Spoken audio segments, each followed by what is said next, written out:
Okay, I will be back in 30 minutes. Hey, yay, looking forward to seeing you.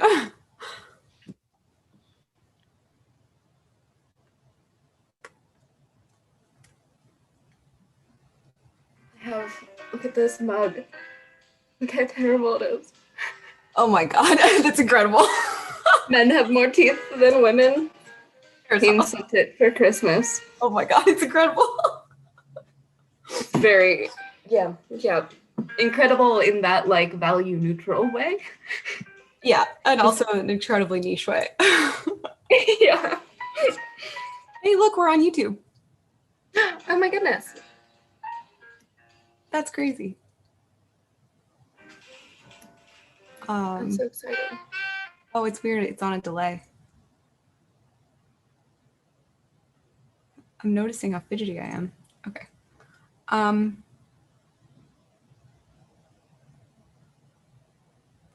Okay. I'm gonna send out that email to the subscribers, and then I'll post it. Actually, can I send? I'm gonna send it to you. Would you mind drafting a tweet to go out with it, the link, when you get a chance? Yeah. Yeah, I can do that.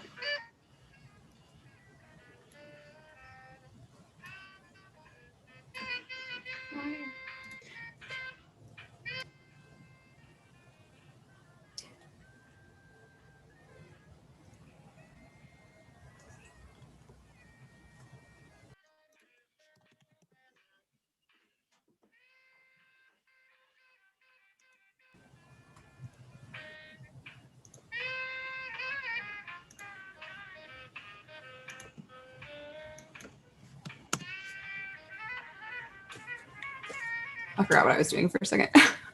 My brain just turned off. Oh no.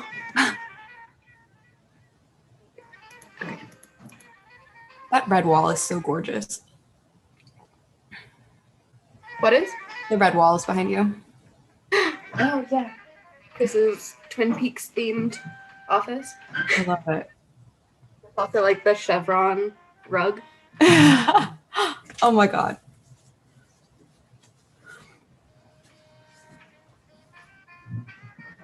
It's pretty great. Come on. Website. Let's go. Okay. I'm gonna send the link. It's not on. One thing that literally just now occurred to me. Oh no. Is by any chance did you remember to think about the YouTube streaming setup for Chris's account? Oh, it should work. He needs to pull it up, but it should work that so long as we're all logged into the same YouTube account, you can link them just fine. Okay. And he like has it so it's like activated to work on his account. I'll double check with him. Yeah. Oh no, we just had to verify our Tweeto account for that's and I did yeah, days you. That was the 24-hour thing. Was just having yes. Oh, thank God. Okay. Alive for 24 hours. Yeah. You said you have live streaming enabled? I should, yeah. Okay. It's it always pops up as an option whenever I'm running Zoom. Cool. Okay. So it should be good. Okay.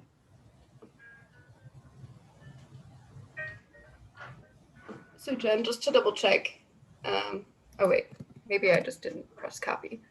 Let me try this again. It's fine. Okay.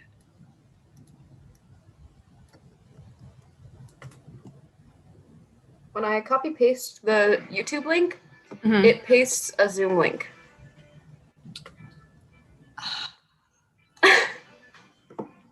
Weird. Okay. The one to my Zoom room. Okay, what about this? Oh. Paste. Yep, still doing it. Wait, sorry. It's doing what?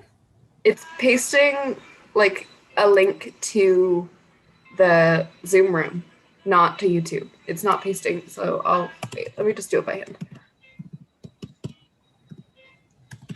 Like when you copy it from the chat? Yeah, like copy paste across. It was saying like join Zoom room. Oh no. Oh, maybe maybe it's because it's like streaming our Zoom stream, maybe. I can't read. Okay. 6014. I'm gonna turn off my video for a hot second and munch on a bagel while I'm doing this. Yeah, you're good. Okay. Let's see. That should work. Okay.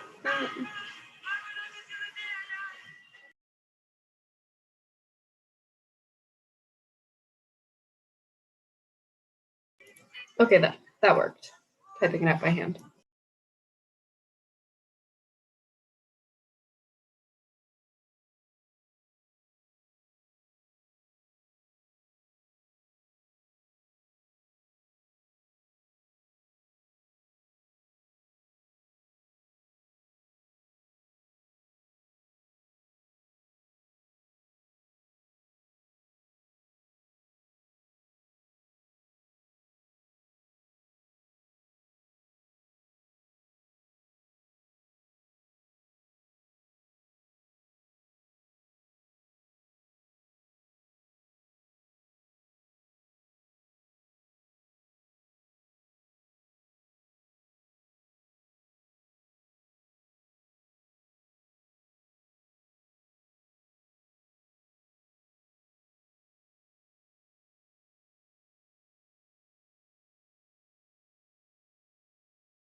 Hey, Cassie.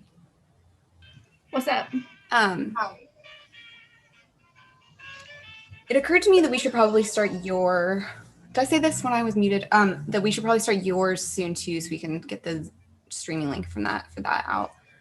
Cool. Yeah, I was just pulling that up. So yeah, I should maybe also find music. Maybe I can do it on YouTube.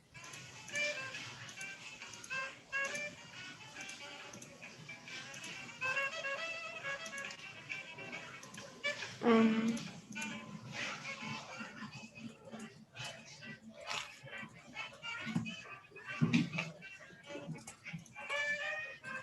hold on, I think I need to get my other computer because it doesn't want to let me start a second meeting.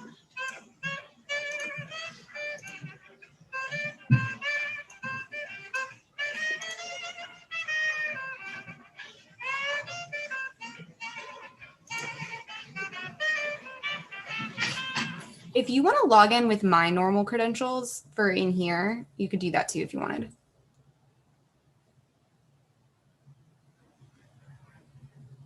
Would that help? Would that like fix it? That means yeah, because you could log in on your other like your main or your other computer with your account, and then I mean, I think that my other account or my other computer, I could just log in with like a plain will it let you email start? Will it let, Zoom. okay. And then this one I'll use my Pro so that it keeps it open the whole time. Okay.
can. Yeah, I can hear you. Wait, how are you here twice?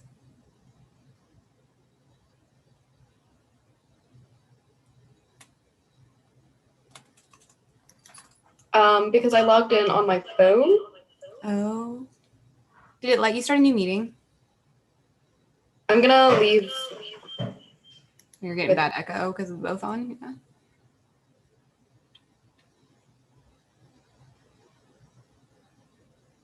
Can you hear me now without any echo? Yeah. Okay. I called in on my phone. So, Oh, nice. or live on YouTube.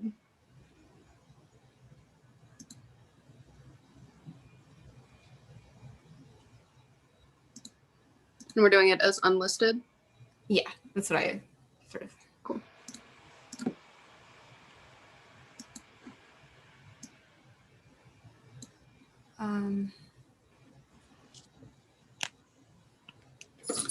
Okay.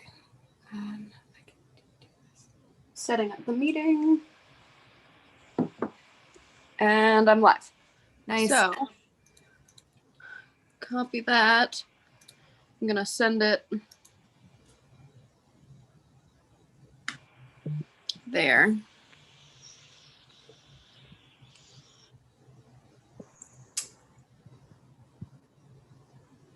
Where'd you send it? In the DMs of Oh, nice. Cotweeto. Thank you. Save draft, because I'm drafting a tweet. And then we can add room 3 in the comment, I guess. 'Cause Yeah. Chris hasn't gotten it set up yet.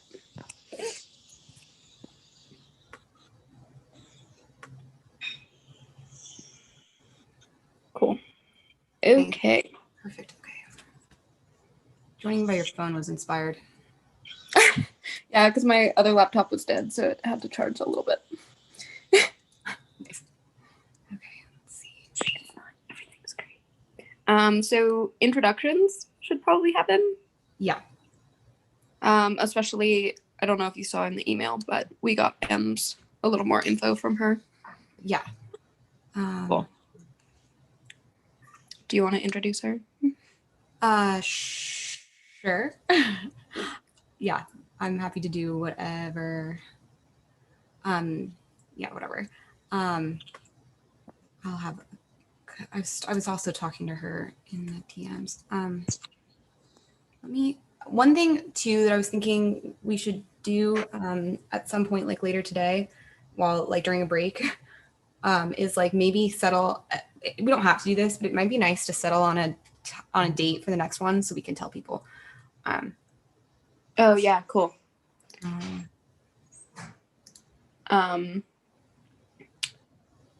The other thought I had was, do we just want to keep like the meeting room A open and say like if people want to come back and in between the breaks and chat with one another, that will be like the designated social room? Yeah, that's what I was thinking as well.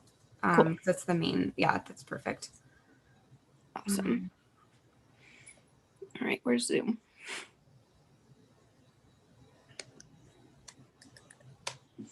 And hopefully I can do it so that it's not echo central.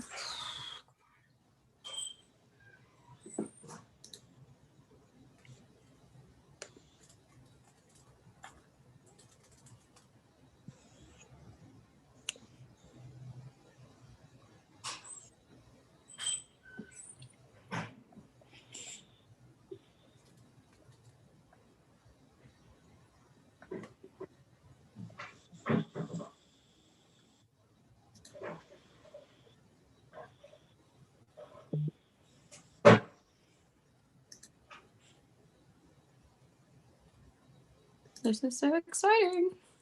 A little. Was that an although? Huh? Did you say although? I'm a little nervous. That's all. Oh, it's gonna be great. Um,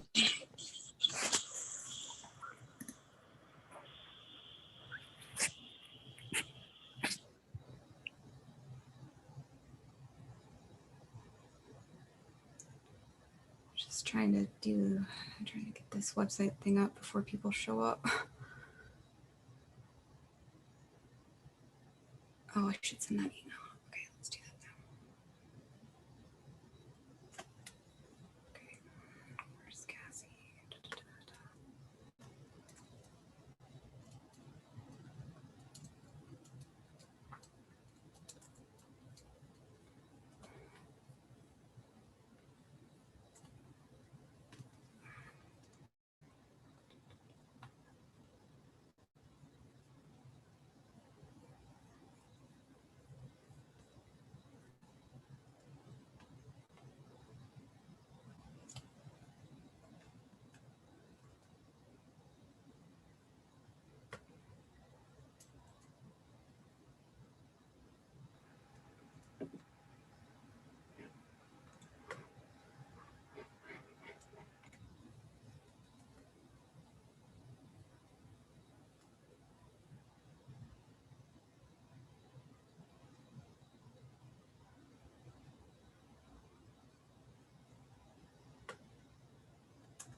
Hi, I'll be back in just 1 minute. Sounds good.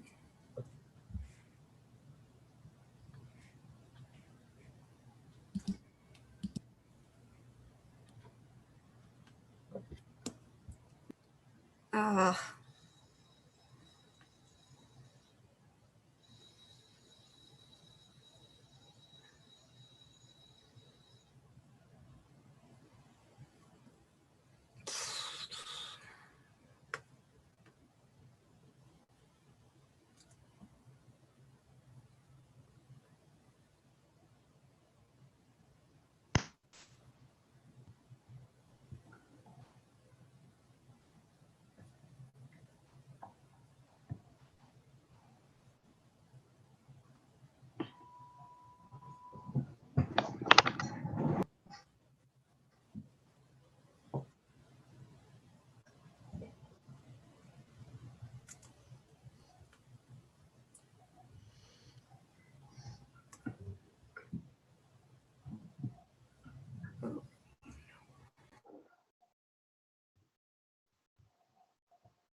Yes, thank you, Jonathan. Good morning.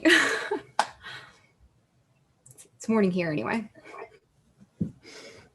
Nice to see everybody. Well, at least you, Jonathan. Hey, Nikki. Hi, G. Hi, Phillips. Nice to meet you. Good morning. So welcome to session A of the APA talks of Cotweeto. It's very exciting. Yeah. Cool. We got Missouri. Hi, Em. 5 p.m. Where are you, Philip? Germany. Germany. Yeah. That's I imagined. Where in the world is everybody else? Use the chat. You don't have to talk. Vancouver. Yes. New Jersey. London. Space. Nice, Jonathan. Cool. We've got a couple people roughing from Jersey. Netherlands. Awesome. So sorry, I'm just trying to get our YouTube is alive. Has anybody like logged in watching that? Hopefully it's working. I've got it running, but I'm not listening to it. So hopefully it's working just fine. Yay, awesome. Thank you, Erin. Okay, so we should get started. So Jonathan, I'm going to turn it over to you in just a second. I'll give you a little bit of an introduction. So Jonathan Flowers is here. Actually, for our own, my own edification included, could you tell us how to pronounce the phrase in your paper? Mono no Aware. Mono no Aware. Yeah. Awesome. Okay, so Jonathan is at Worcester State University. I had to learn how to say that too. Way too many vowels and R's in that word. And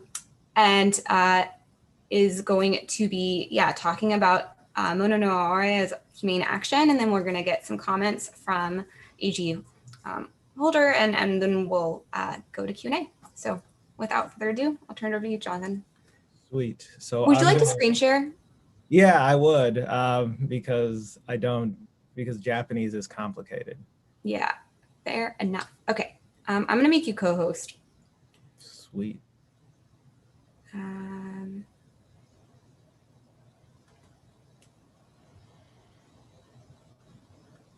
Oh, yeah. That there should we- work. All right.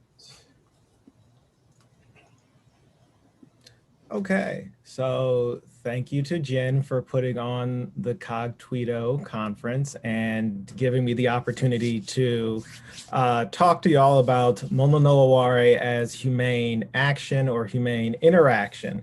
So before I begin, I want to caution you that there's a lot of Japanese terminology in here, and I have done my best to put most of it on the slides, but there are places where I have missed some, so I apologize for that. And in the Q&A, if folks want to ask me more about the translations or the particular ways the words are used, I'd be happy to answer questions about that. So that being said, so in his texts, Isu no Kame Sasame Goto and Genji Monogatari Tamano Oguchi, Motoori Norinaga traces the ground of what he calls aware to the expression ahare, or the verbal act of sighing. Specifically, Norinaga argues, quote, aware was a word expressing a sigh, an articulation of one's innermost feelings, irrespective of the social standing of the person experiencing them, end quote.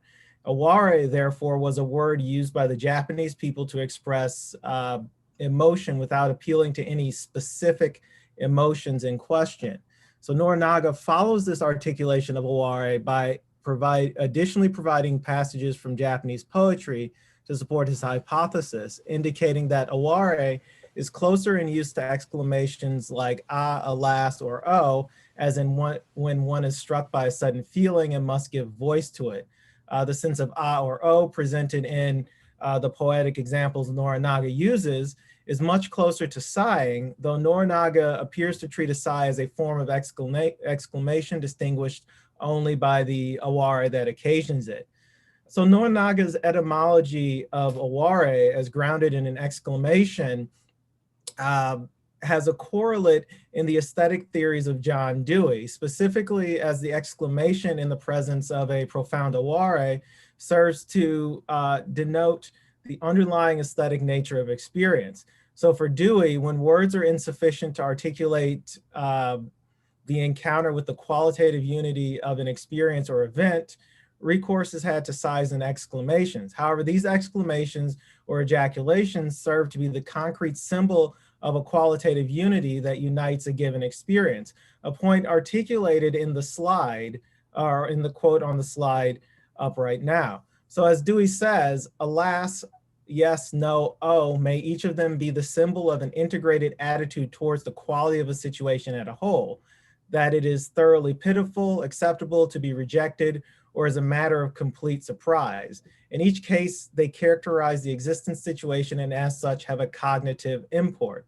So in this light, to be overwhelmed by aware is to be overwhelmed by the qualitative unity of a situation whose presence or aboutness is so thoroughly present that it defies the capacity to be articulated in explicit terms, or what Norinaga calls ordinary language versus poetic language. So to this end, under the influence of a sufficiently overwhelming aware, words fail not because thought fails, but because the aware of a given experience is so present that ordinary language is unable to adequately clarify the qualitative unity of the experience through communication. So to the extent that a given encounter with the world speaks so completely for itself or makes its aboutness present in such a way as to overwhelm our ability to articulate the aware, an immediate experience of aware can be called sufficiently deep. So in the presence of a sufficiently deep aware, language fails not because thought fails, but because no verbal symbols can do justice to the fullness and richness of thought. So if we read this back into Norinaga's thesis, aware as an expression of the encounter or of the encounter with the external world that speaks completely for itself also includes a multiplicity of affects, particularly as Norinaga doesn't limit the expression merely to sighing in response to sadness. So Norinaga provides a hermeneutic reading of aware, drawing on the Japanese word awaremu as aware to omou, or to think with a sense of sighing. This is one of those missing slides. So to clarify, omou in modern Japanese implies both thinking and feeling, generally with a reflective or pensive nature, a function that it retains from the classical use, or the use in classical Japanese, to which Norinaga is appealing. So put another way, the verb omou and its noun omoi refer to not simply ratiocination as understood in the Western context, for you Cartesians, I think, therefore I am, but a combined affective cognitive engagement with phenomena through experience. So anything that emerged from the, so essentially for Norinaga, anything that emerged from the activity of the kokoro, or the heart mind, as omoi, was a form of aware as it stirred the heart mind. And I will get to a definition of the heart mind in a minute. So insofar as the foregoing provides a very brief explanation of aware as potentially inclusive of a variety of affective states and contents, this is what Norinaga might call a basic sense of aware. So as a basis, it allows for the consideration of how Norinaga extends aware outwards into the world itself, into the world of experience, and makes it clear how aware functions in our embodied experience. So Norinaga says, quote, in slightly extended usage, we have expressions like aware to miru, to be moved at the sight of, aware to kiku, aware to omou, and I've added aware to shiru, all of which for Norinaga means that one responds with the feeling of aware to something that one sees, hears, or thinks. So here, Norinaga is indicating the position that aware is an affective perception of the world that is not separate from our sense perceptions, nor added on top of it. It is intertwined with our affective or sensuous engagement with the world. So to be clear, for Norinaga, quote, aware is used to designate a situation of any sort, whether whatever about one may feel ahare. And thus, when one encounters something that by all rights should move one to exclaim aware, one does indeed apprehend this emotional quality. And we say of this aware o shiru, that one is susceptible to emotion. Thus, as aware emerges in the encounter between the subject and the world around them, and designates the affective quality of a situation, it also results in the movement of the kokoro, or the heart mind of the experiencer, through occasioning or through the interaction with the world. So again, so in his brief discussion of the kokoro, the heart mind, Norinaga posits that anything with a feeling heart knows momo no aware, which he considers the driving force between aesthetic works and specifically and experience in general.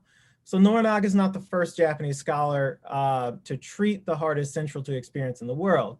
His work is preceded by that of the poet Kino Tsurayuki, who compiled the Koken Wakashu, the first official collection of Japanese poetry in the Heian period, which set the standard for Japanese poetics until the late 19th century. In the preface to the Koken Wakashu, Tsurayuki writes that, quote, Japanese poetry has the human heart as seeds and words as flowers. It comes into being when men use the seen and the heard to give voice to the feelings aroused by the innumerable events in their lives. For Tsurayuki and Norinaga, poetry stems from the encounters between human beings and the worlds around them as mediated by the kokoro. And the kokoro as a mediating force, as a mode of engagement with the world, is clarified by Thomas Kasulis when he states, quote, a key characteristic of kokoro is that it involves a propensity for engagement, a sensitivity expressed as either being in touch with something else or touched by it. Through such an engagement, meaning, whether factual or valuational, comes into being. Hence, kokoro is what makes responsiveness possible. So of import here is the experiential nature of kokoro as a mode of relating that makes responsiveness possible.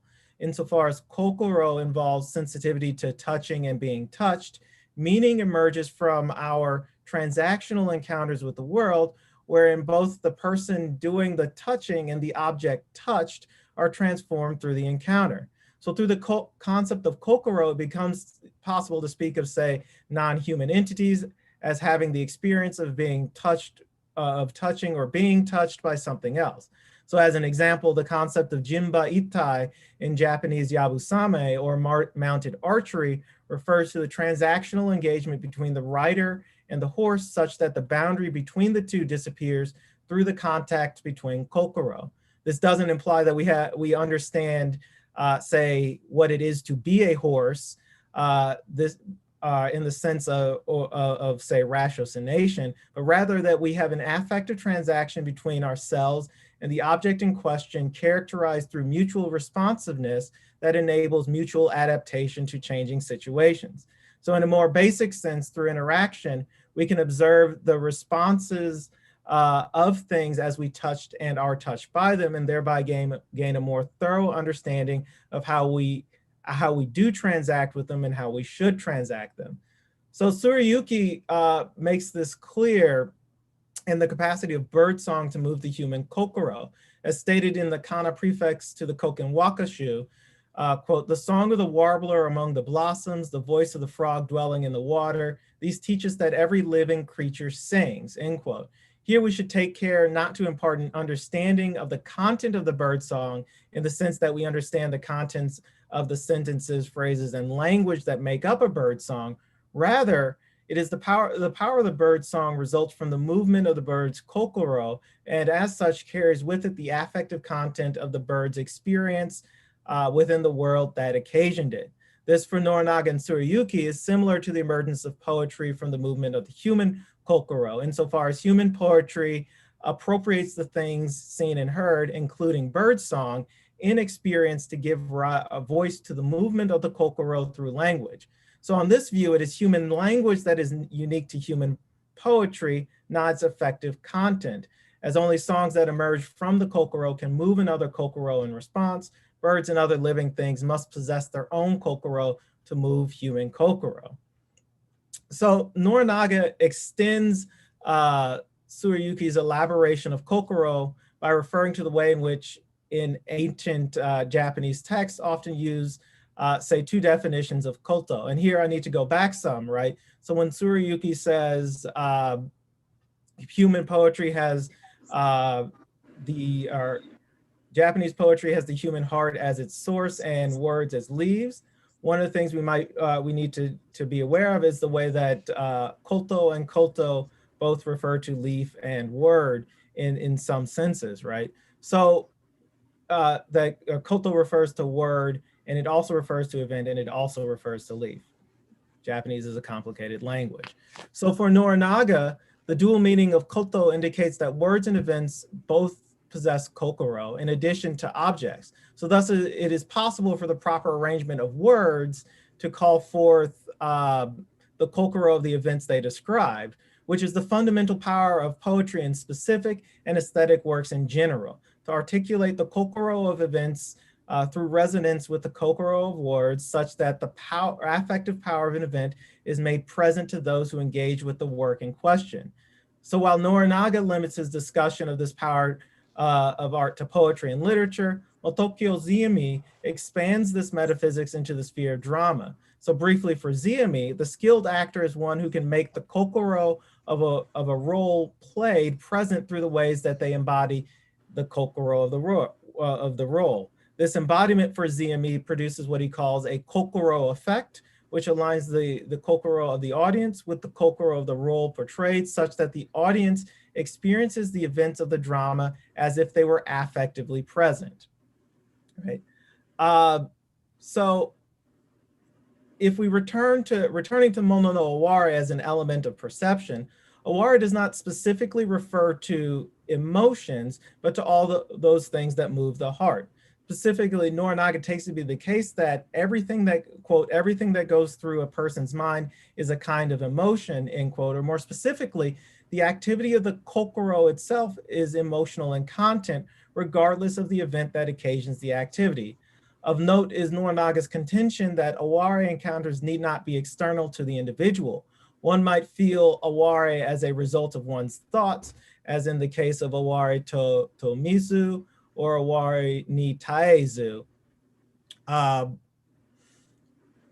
Which is not to say that Norinaga is externalizing thinking and feeling or implying a duality between the two. Rather, Norinaga is again drawing upon the multiple meanings of the Japanese word omou, specifically insofar as thought and feeling are intertwined in the usage of the word.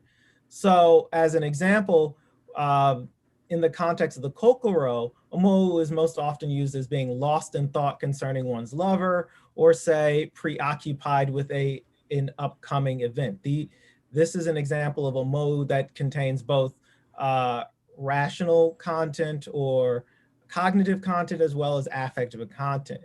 So for Norinaga, the direction of thoughts and feelings as they arise within the kokoro can themselves be turned aware and thus move the human heart. So, while knowledge of mono no aware at its most basic level is the affective response of an individual to the encounter with the external world, mono no aware functions at this level as a theory of affective perception that describes experience in the world through affect as it emerges, right? So for Norinaga, mono no aware also involves knowing the essence of things and knowing the essence of events, a point that Norinaga articulates in the following. There we go. Quote, when one encounters something for which he should be happy and has happy thoughts, his happiness derives from the understanding of the essence of that very thing about which he should feel happy. Likewise, when one encounters something for which he should be sad and has sad thoughts, his sadness derives from the essence of the very thing about which he should be sad. Therefore, to know mono no aware is to discern the nature of happiness or sadness while experiencing the world. When we do not understand the nature of things, there is no feeling, thought in our hearts, since we are neither happy nor sad, end quote. So to know the essence of things is to respond appropriately to the aware that emerges in the encounter between kokoro. It is to have the appropriate affective response in the appropriate moment. So essence here does not refer to an unchanging quality of an entity. It refers to the aware that stirs or moves the kokoro. So for Norinaga, the experiential nature of knowledge of mono no aware or mono no aware shiru is always primary. The capacity to discern the nature of the world develops through affective responses to the encounter with the world. So the more phenomena that one encounters in experience, the more an individual can come to know the essence of the phenomena through their affective response to it.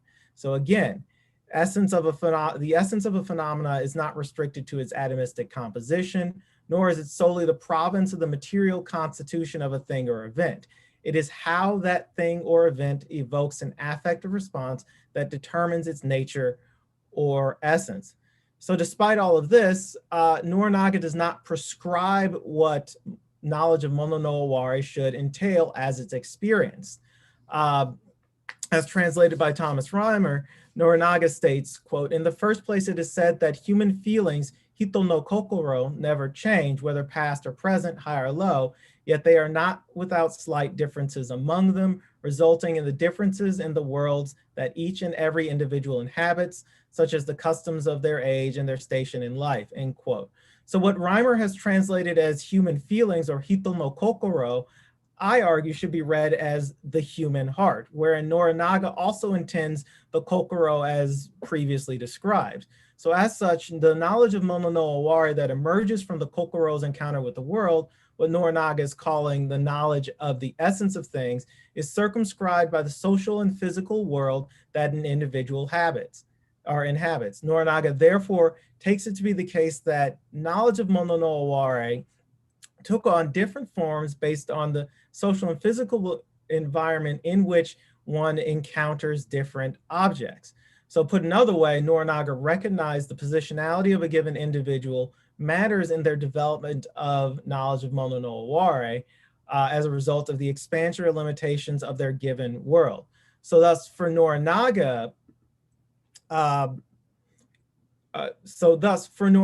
quote, in antiquity, there was the world of the high, in the present, the world of the present. Those of the high rank have their world of the high, humble people have their world of the humble, warriors have their world of the warriors, farmer their world of farmers, merchants the world of merchants, and the thoughts that normally occupy their minds are for the most part thoughts of their individual worlds, end quote. So world, as we can see from the quotes on the slide in the previous passage, extends into social organization. So immersion in a particular social environment cultivates the kokoro and the thoughts within, including the Mono no Aware, in line with the encounters within that world.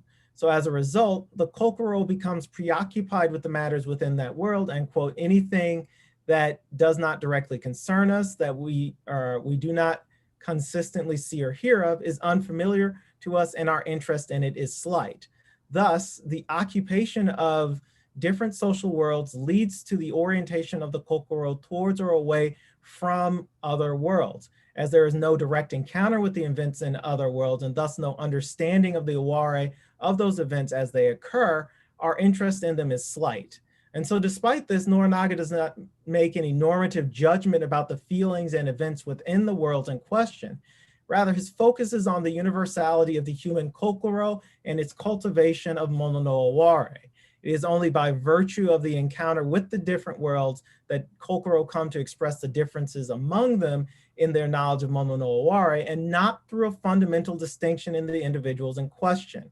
It is only the things and events that an individual comes in contact with and how those things generate knowledge of Mono no Aware that results in the differences within differences of individuals within their specific worlds. So this gets us to Mono no Aware as humane action. So through understanding the aware of events and things in discrete worlds, which would include the essence of things as well as the kokoro of those events, those entrusted with maintaining the power relations within the social arrangements within a given world can do so in a way that is more humane and compassionate. Now, by humane, Norinaga intends that individuals act with regards to the needs and conditions out of which these individuals emerge. So humane governance, therefore, is governance that responds appropriately to the aware of the situations experienced by the governed and is not simply directed by the needs of social organization. Knowledge of Mono no Aware, Norinaga argues, can therefore transcend the separation between worlds described earlier, which inevitably leads to the mistreatment of others and inhumane exercises of authority. So for Norinaga, it is the failure to recognize the aware within social situations that leads to inhumane treatment within power relations. Now, to put this in a more familiar context, when Norinaga is talking about recognizing the aware within social situations, we might translate this or we might translate this into, say, a Western understanding as reading the room, right? So the capacity to read the room broadly for Norinaga can serve as a bulwark against inhumane treatment. In Japanese, this would be kuki o yomu, to read the air.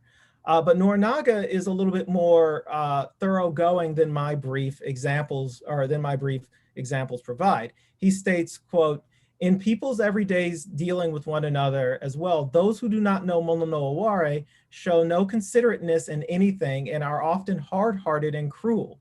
Because they have no encounters with various matters, they do not understand them. The rich do not know the hearts of the poor, the young do not know the hearts of the aged, and men do not know the hearts of women. But when people deeply understand the hearts of others, they naturally act so as to not harm society or other people. This is another benefit of making people know Mono no Aware, end quote.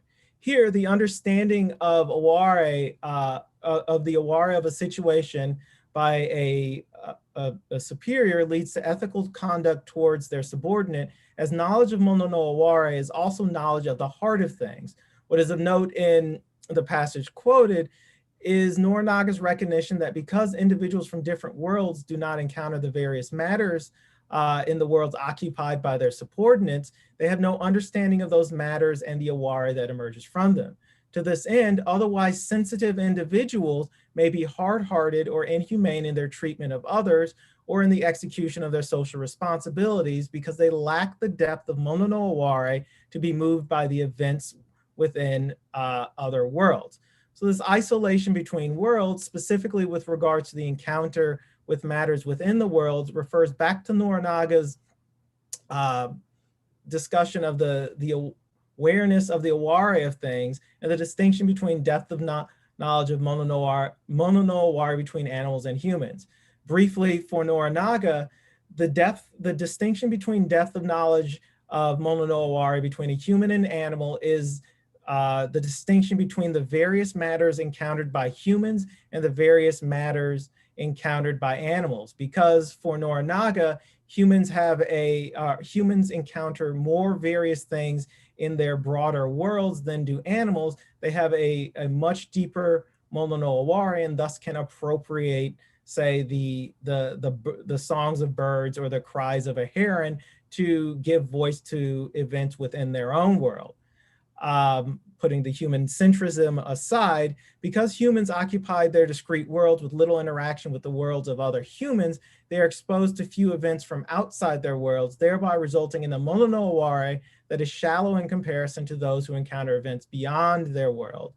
This has naturally distinct consequences for the exercise of authority and empathy within a social context. So if a lack of understanding of the nature of things or the mono no aware of a given object and experience results in a lack of appropriate response to the thing which occasioned the aware, a lack of experience will result in heartless responses to events in the world. In a social context, because the distance between worlds denies access to the various matters in other worlds, people from different worlds do not understand the nature of things across worlds, thereby making it difficult for individuals across worlds to be moved by the nature of things within worlds that they do not occupy on a regular basis because they do not encounter those things. More seriously, as understanding the nature of things where other humans are concerned consists also of understanding to a degree the kokoro of other humans, the distance between worlds necessarily reduces the empathy felt for others beyond one's world due to the inability to know the aware within that world.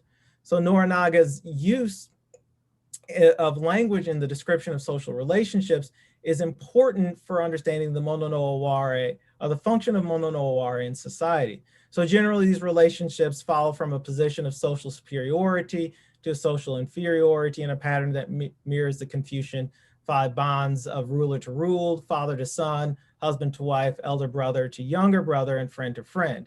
So a specific note must be had with regards to Norinaga's statement that the young do not know the hearts of the ages, particularly with regards to Confucian relationships, where reverence for elders is taken to be a touchstone of all the relationships save those between friends.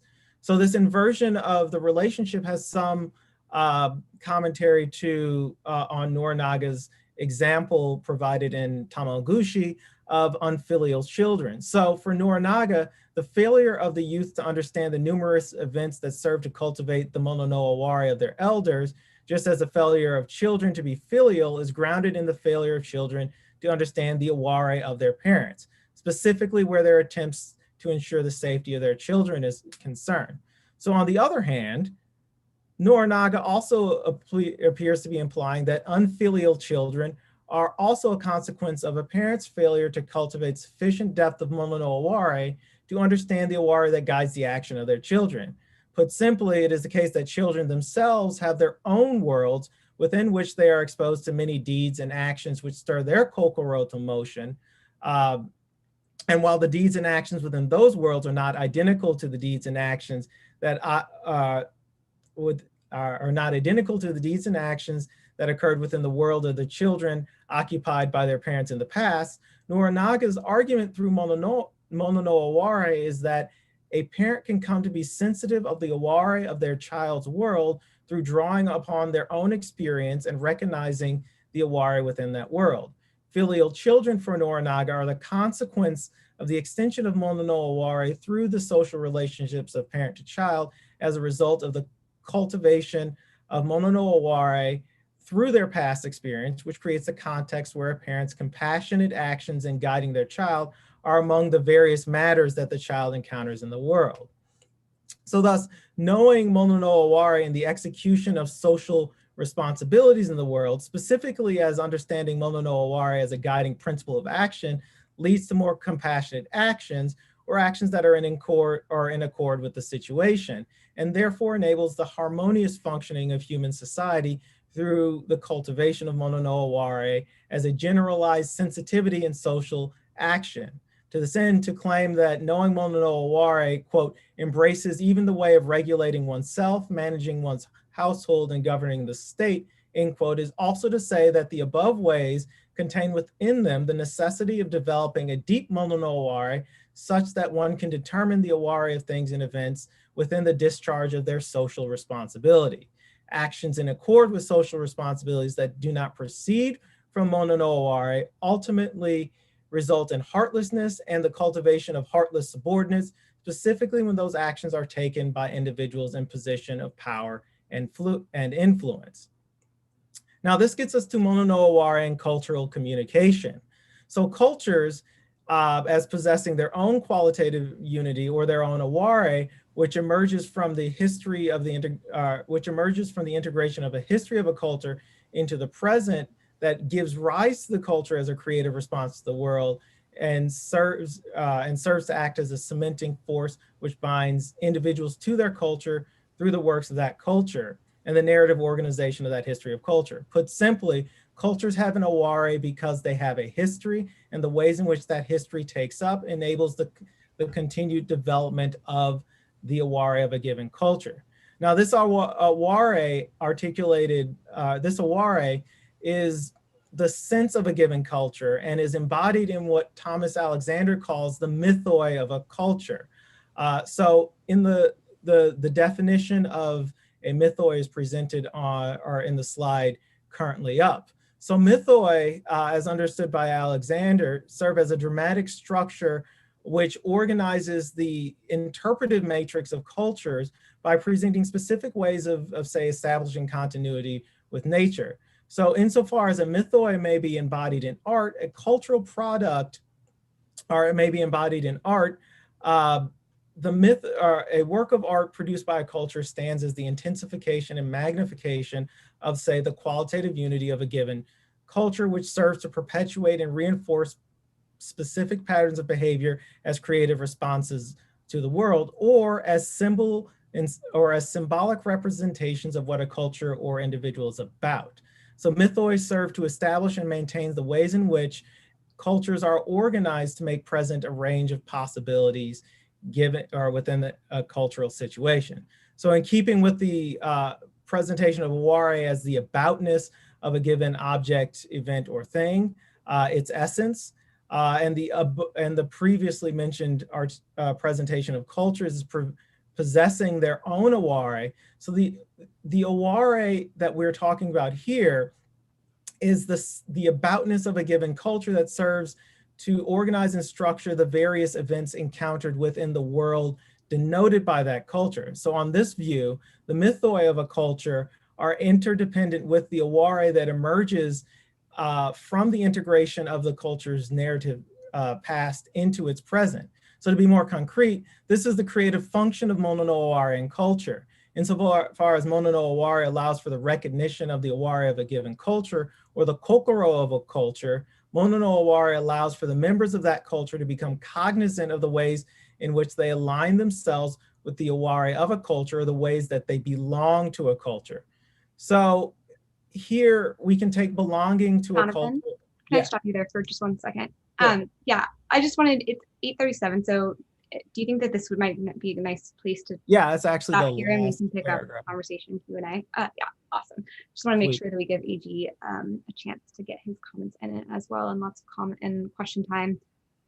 So do you want to say like one sentence in. Yeah, so basically, insofar as cultures have their own aware, the failure to encounter, say, the aware of other cultures leads to, say, a failure to understand the essence, at least limitedly, of that other culture, and leads to inhumane responses to that culture, whereby we seek to impose our own aware, our own organization onto that culture, rather than recognizing the culture in its own unique particularity, which, as indicated previously, leads to particularly heartless actions in the encounter with other cultures.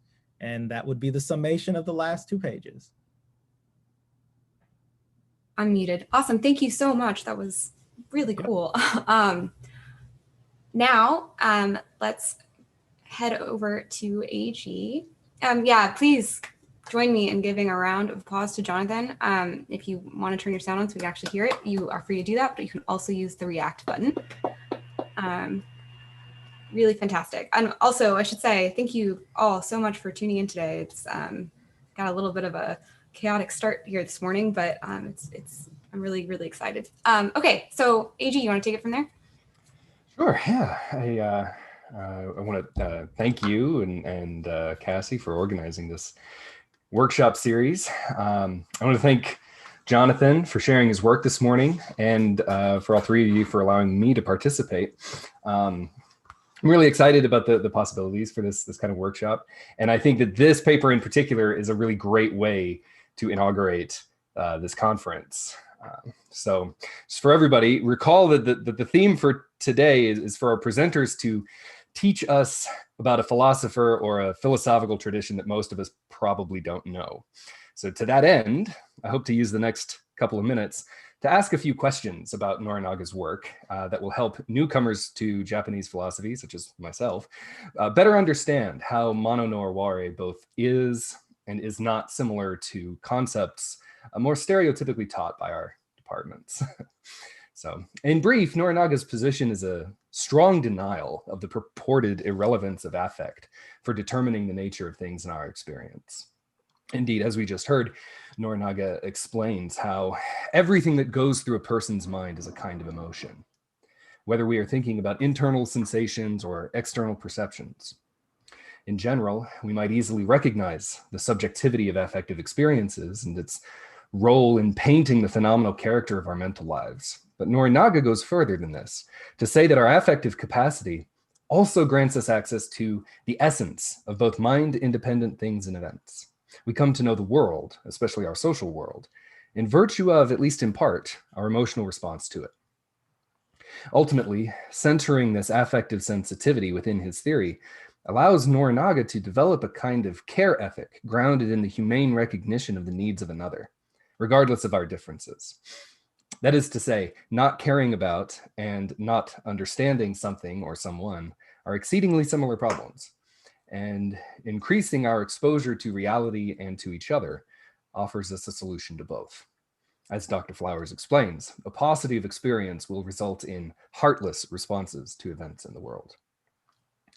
Indeed, philosophers working on evaluative or affective perception, on the role of embodiment, on our embeddedness as social creatures and the epistemic consequences thereof, and indeed on care ethics of most any stripe, will find easy places, I think, to hook into Norinaga's work, as well as I'm sure will plenty of other researchers.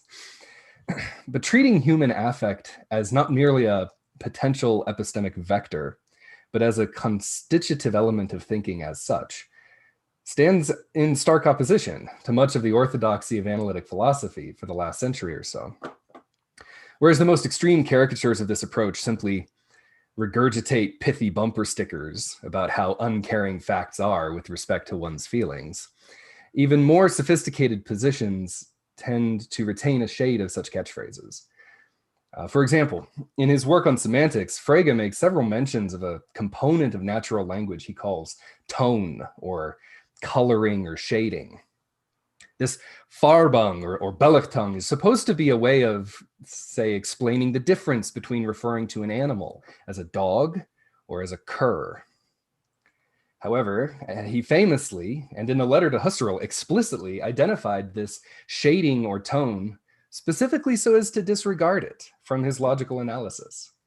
In Frege's mind, the difference in tone between dog and cur is purely affective, and as such makes no substantive difference to either the thought being expressed by or the truth conditions of the sentence that contains the term. Against such a view, I think that Norinaga treats something like the tone of a sentence, in virtue of its connection to a subject's affective response to some object or event in the world, as a crucial component of how a person understands and describes reality.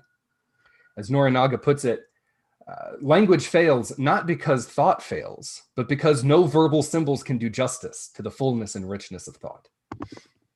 If that concern to maintain a non-reductive conception of reality makes the logic of this framework more difficult to represent symbolically, so much the worse for symbolic logic. But in a way that will surprise no one who follows me on Twitter, Norinaga actually reminds me of Aristotle's appreciation of the connections between emotion, cognition, and ethical behavior.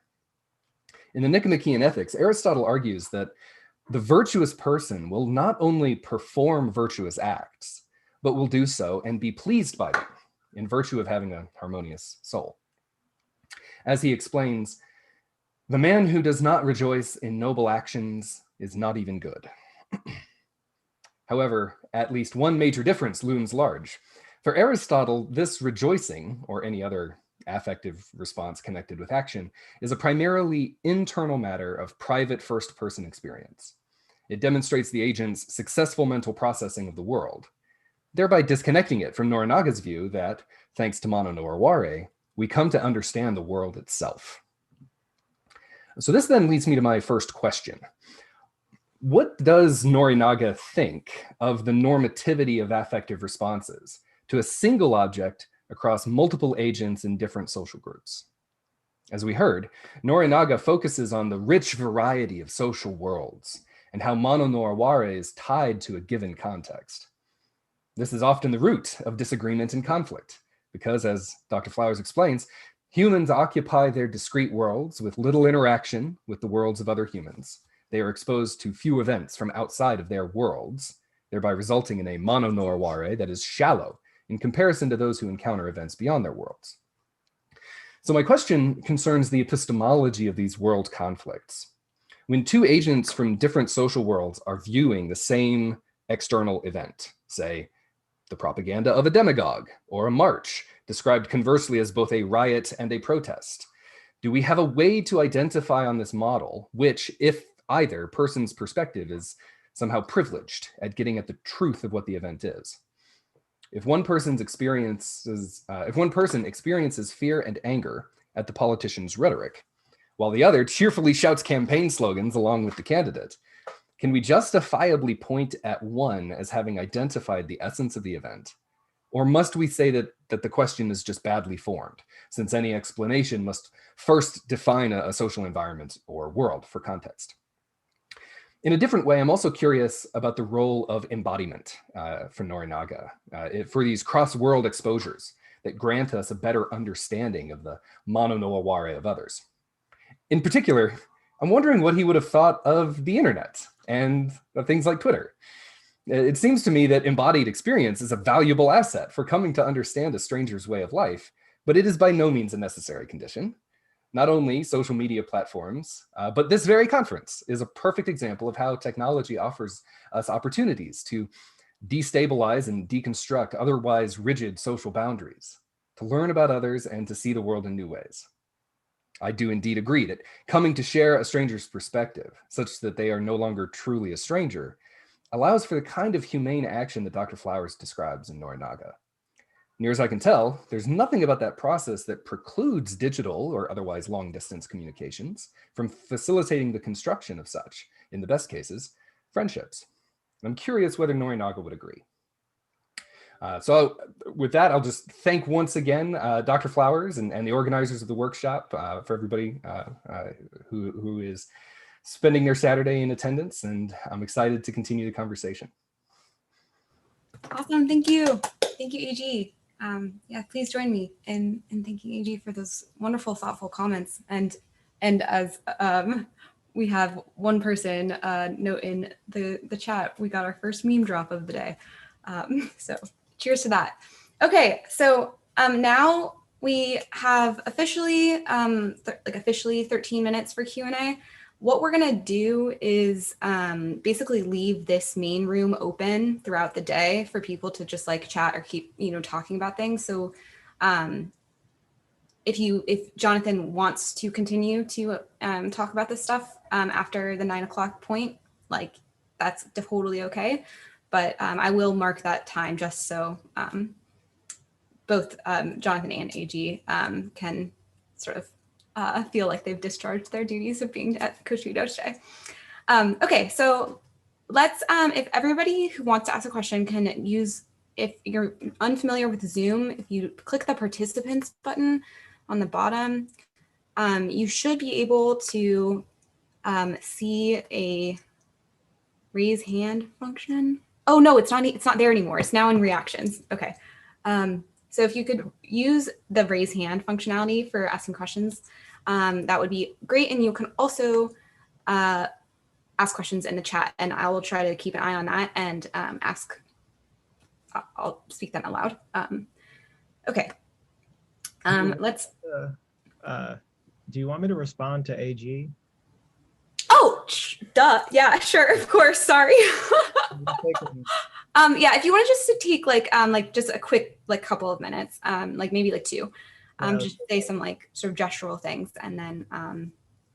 Okay, Yeah, so your first 2 questions are concern epistemology and normativity. So first of all, Norinaga doesn't generally care about the normativity of affective responses to a single object across multiple agents in different social groups, because the different worlds in which they occupy will cultivate the mono aware in ways that they respond differently to the same object. Now, the privilege of the given, the privileging of one perspective over another depends entirely on the aims to be accomplished in responding to said object. So it's there's a very pragmatic understanding of when to privilege one affective understanding, one understanding of the essence of a thing. Now, to be clear, this is going to be anathema to a lot of say Western epistemologies, because the Shinto and the Buddhist and the Confucian epistemologies upon which this is based say that it is possible for things to contain multitudes and be affectively experienced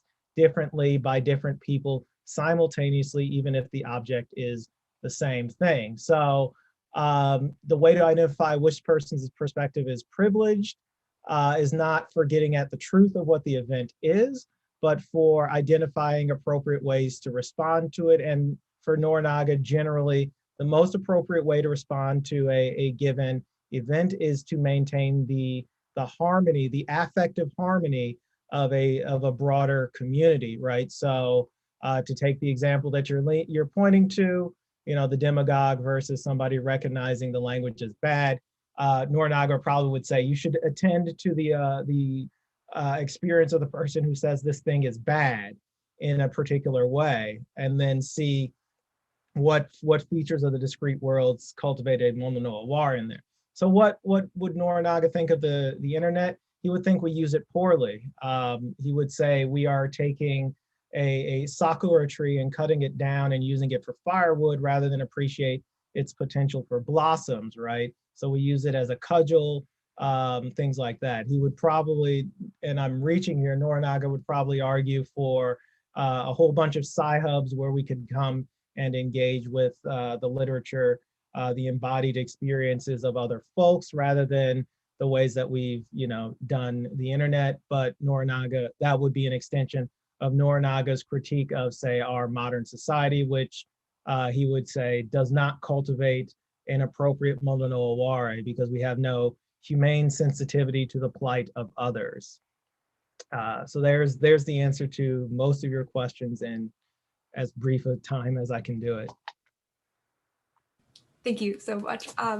Awesome. Okay, cool. So let's start with Philip. Yes, thank you very much.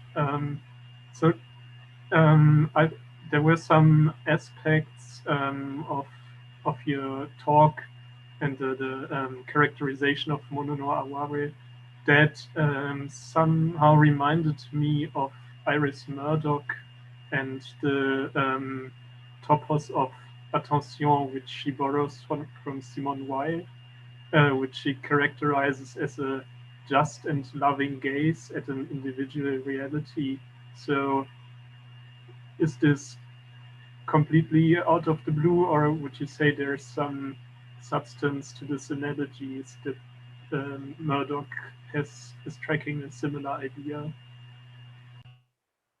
It's not completely out of the blue. Norinaga would say that Murdoch's loving and caring gaze is one mode of engaging Mono no Aware through the kokoro, but Norinaga would also say that it is not the only mode of engaging Mono no Aware through the kokoro, because sometimes the affective response or our appropriate response to the aware of a situation necessitates violence, right?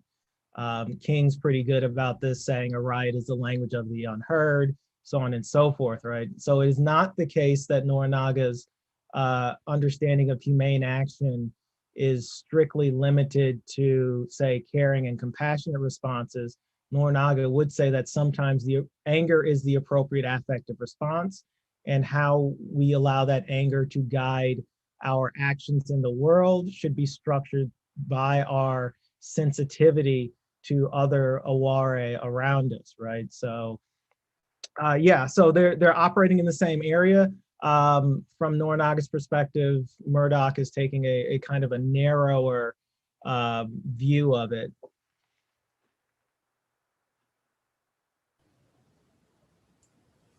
Cool.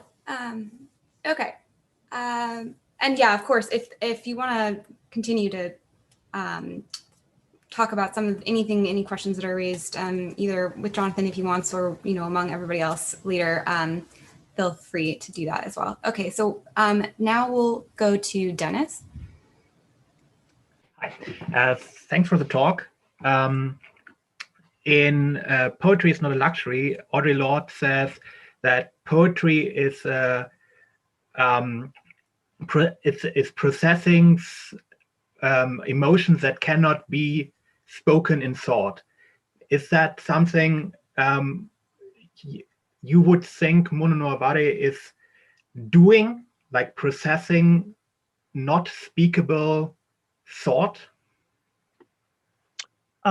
Okay, so yes, but I'm gonna put a caveat there, right? So yes, and for Norinaga, Norinaga is drawing on Kino Tsurayuki, who is indebted to Chinese aesthetics or classical Confucian Chinese aesthetics, wherein the role that poetry and art took was to clarify, say, turbid emotions within the shin or the kokoro, such that they could be given voice, so that they did not cause damage to ourselves, right? So when Tsurayuki says we give voice to the myriad encounters with the world through things seen and heard, he's doing so in a kind of almost therapeutic sense, insofar as for within these metaphysics, if you retain emotions or affective states without giving voice to them, you do damage to yourself. Mm-hmm. And so, yes, there's a parallel here with Lorde. So for Norinaga, Tsurayuki, and the compilers of the Book of Songs, poetry art performs a necessary therapeutic, not quite purgative, but clarification kind of mode. And to get back to AG's question about Twitter, in some ways, the ways that we use Twitter and other social media platforms has similar kinds of things, right? We tweet a thing to clarify our own thoughts, to seek kind of communion with other people who may have experienced similar things. Whenever somebody responds with a GIF that says "same girl," that is, the kind of responsiveness that Norinaga says that poetry engages, right? We create poetry so that we can clarify our feelings and commiserate with others. So yes, Audre Lorde is operating in that vein. I would also say that her the use of the erotic is also functioning in line with what Noranaga is talking about vis-a-vis aware and its articulation. Thank you. Cool. Devin, you're next. Thank you very much for the talk. I apologize in advance. I'm having some trouble keeping the terminology straight, so I might mess some of that up. But I was struck by the example of the bird song, where when I'm moved by the bird song, I'm sort of in touch with what moved the bird to sing, I think was the way it was described. And that sort of worried me a little bit because it seems quite likely that what moves the bird to sing has nothing to do with what moves me about birdsong. And so this sort of relates to AG's question of, first there's this sort of epistemological, ethical worry about substituting one's own affective response for what's actually going on. And similarly, also a metaphysical question as to how that happens, given that at least some of the things you were quoting seem to suggest that there can't be any effective response that doesn't have its source in the thing being responded to. So I was curious if you could speak a little bit to those issues. So that's why I have like 3 chapters in my book trying to address those questions. But briefly, so Noranaga doesn't say that we're supplanting our affective response to the bird song or supplanting the bird's experience with our own. Noranaga is saying that when we encounter a bird song and our kokoro is moved, it is moved because we recognize the affective quality of the bird song as something that we have also experienced. We might not have had the exact same experience of a bird, and indeed Noranaga would say it's impossible for us to have the experience of a bird because we are not birds, and because the world of a bird is not a human world. But we can understand the affective motivation in some senses. Now, understand here, I want to be clear, understand here is when Noranaga is talking about, he's using shiru in Japanese, which is to know, which also has a connotation of to feel or to recognize. And I'm running through my translations here, right? So knowledge here is not just propositional knowledge. It's not just discursive knowledge of the exact content. It is affective, right? So commiseration might be a good way of saying it, but the only reason, so for Noranaga, the ways that we understand birdsong is not as birds, but as humans who recognize the affective experience that would motivate a particular kind of affective response, right? So when I teach this to my students, when I'm doing something and I make a mistake and I say, "Oh shit," right? Y'all know what's going on. You know a mistake has been made. You might not know what that mistake is. You might not know why it's a mistake or anything like that, but you do understand that a mistake has been made, and you attend to it appropriately. This is the similar kind of thing that Noranaga is talking about with birdsong. Because remember, the unique contribution of humans is human language. Like, we don't understand the language of birds, and our attempts to do so are shockingly bad if you've read the literature. But which is not to say that birds don't have language, it's that we don't understand the language. So the thing that we understand is the affective response, which is part of what allows us to appropriate birdsong and other things in natural metaphor, right? In Mulan, swift as a roaring stream, right? We know what a roaring stream looks like. We have the affective understanding of, say, being near a roaring stream, so the metaphor works, right?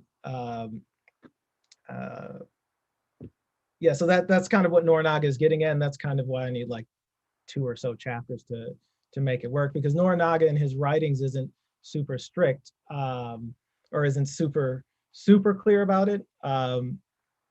So yeah, does that answer the question?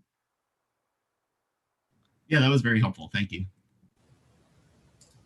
Okay, let's maybe do just one more from Aripsa, is that right? Yeah, but you can let the other person go first. I've been talking in comments. I'll pass to the other person who has their hand up. Okay, Em, do you want to ask? Sure. Thank you for the talk. This was great. So I'm, again, trying to probably put everything into my Western trained mind. And I think it's related, my question, to what Devin and Neji were asking. So maybe I'm trying to push a little bit more in that direction. Even, I mean, not going to birds or anything else, right? Even trying to inhabit someone else's, or to commiserate, or to, I don't know, to be somehow in communion with someone else's affective perspective, this kind of makes me feel weird, and I'm not even sure that it's possible. So maybe, I mean, is this the concept that you're talking about with Aware and Mono no Aware? So is this idea that we are supposed to try to inhabit some sort of fellow feeling with our fellow human beings? And yeah, so I don't know. Sorry, I will stop rambling.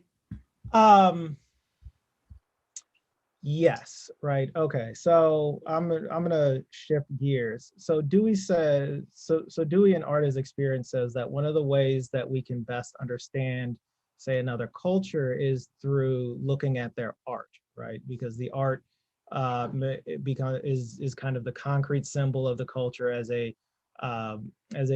creative response to nature, right? So Norinaga is kind of leaning there. But one of the things we need to be clear about is Norinaga says that Aware is a part of the entire world. I've limited the discussion to, say, human experience or humane interaction and human social world, but it applies to, say, how we transact with with inorganic objects, our cars, pencils, things like that, right? There is an Aware about the way these things come together that, if we're going to be Heideggerian about it, affords particular kinds of things. So pulling all the way back out there, as with the bird, Norinaga is not saying you're going to have a complete and total understanding of the lived experience of the person, but you will come to understand, at least limitedly, the affective organization of the events that result in a given person's responses. And understanding that affective organization, at least limitedly, can allow you to take action in the world that is responsive or more responsive than you otherwise would be, right? So that is to say, and it's kind of hard to put this into language in a kind of concrete sense. It is to say, so if you saw the movie about NWA, where Ice Cube's son says, our music is our music defines our reality, right? Which implies that if you listen to the music, you can come to understand affectively some of the context in which they live. This is kind of what Norinaga is getting at, right? By engaging with, say, works of art from different cultures, by engaging with different individuals across cultures, you can come to understand limitedly the affective content of the worlds they occupy. And in understanding that, you can come to understand the ways that they respond beyond their worlds, right? So this is, again, not to say that you can solve racism by reading a bunch of Black literature. No. This is to say that if you read a bunch of Black literature, you might come to understand the affective organization of a world where a person has to navigate white supremacy and in so doing, you might understand the ways that other structures reproduce the affective modes that people have to engage with, right? So again, to go back to somebody like Audre Lorde, who talks about the necessity of poetry, Bell Hooks, even beyond that tradition, to go back to the Confucians, where the Confucians argued for limitations on specific forms of art because of the ways that they might incite violence. right? This is a kind of this is what Noranaga is getting at. We need to be attentive to the affective organization of discrete social worlds such that we can learn why and how people respond on the basis of their cultivation. So again, this is not saying that we will understand in totality the how and why of a person's actions in the world, but it is to say that we will that we can have a sense of the constitution of the world that they occupy and the way that that world intersects with ours, such that we can engage in more humane actions towards them. That is, we can understand affectively why a person is responding in a particular way. So again, this is like I said, this is one of those things that is difficult, at least from a Western perspective, because we're used to thinking of understanding as a kind of totalizing thing, right? A complete, say, discursive understanding of the how and why of a thing, rather than a recognition of the felt motivations that engage, or the felt motivations of a person, right? Or the felt constitution of a world that gives rise to particular actions, right? So it is to understand why folks might say this feels like a very, say, straight space or something like that, right? Or when Sarah Ahmed talks about inhabiting whiteness as an affective sense, or inhabiting, say, masculinity as an affective sense of the constitution of a space. This is what Noranaga is kind of pointing to. Okay, awesome. Thank you. I think we'll have to stop there with the official Q&A period. Please join me in thanking Jonathan and AG again for our one of two first sessions of today's conference, and hopefully a successful series of conferences. So, oh, thanks guys. Thank you, Jonathan. Okay, so yeah, like I said, Cassie and I basically decided that it would be cool to just keep this room open as like a social room / like a continuation of conversation room. So please feel free to stick around, hop in and out. We'll be back officially at 10 Pacific time. So that's 50, I can't do math, 50 minutes from right now. And also, if you still have hands up, I think you can, there's like a little button that says like lower hand. If you wanted to make sure that you didn't have hands up from before. Okay, awesome. Yeah, if folks have questions for me, I'm perfectly happy to keep answering them.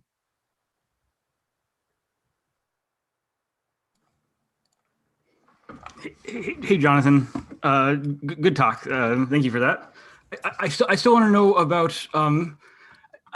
I guess my question is kind of epistemological, but also metaphysical. But it's just about if you could be wrong about having this kind of transactional interaction.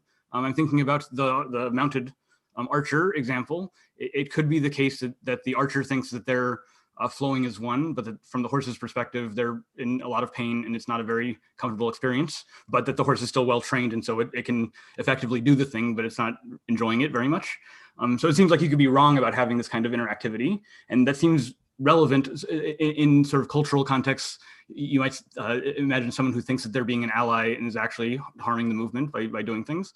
And those seem to be relevant, and I'm not sure how those sorts of situations get analyzed on the sort of view you're developing. Yeah. They get analyzed as part of, I think it might be the 4th chapter of my book. I don't know. So yes, you can mistake the you can be mistaken in your affective perception. And Noranaga says that this happens a lot, but when it happens, like it happens due to our, say, our lack of cultivation of mono no aware. So in the example of the horse, right? The horse responds because it's well trained, but it's actually in pain.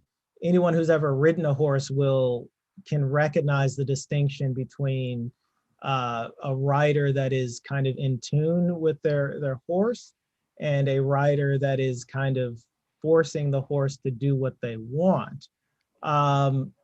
A better example, I think, for my experience, right, when I teach people when I was teaching people to ride motorcycles, you can spot rather quickly people who come to get in tune with the motorcycle, with the bike through the process of shifting, of changing gears, things like that, due to the ways that, or due to, how they respond to the responses of the motorcycle. So it is possible to be mistaken about the way one perceives the affect or the aware of a given situation.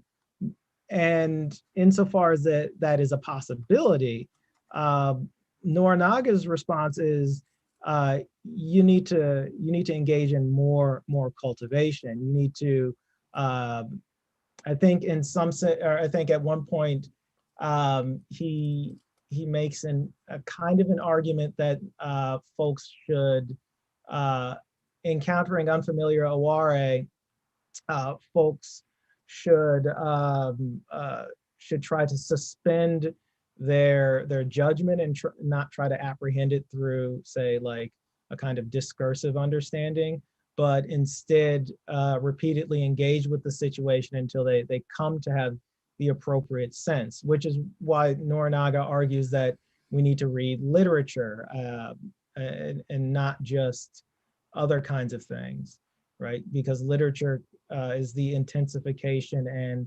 crystallization of a given aware. And the more we encounter the literature that cultivates a sensitivity to those particular aware, the more we can recognize them in our ongoing lives.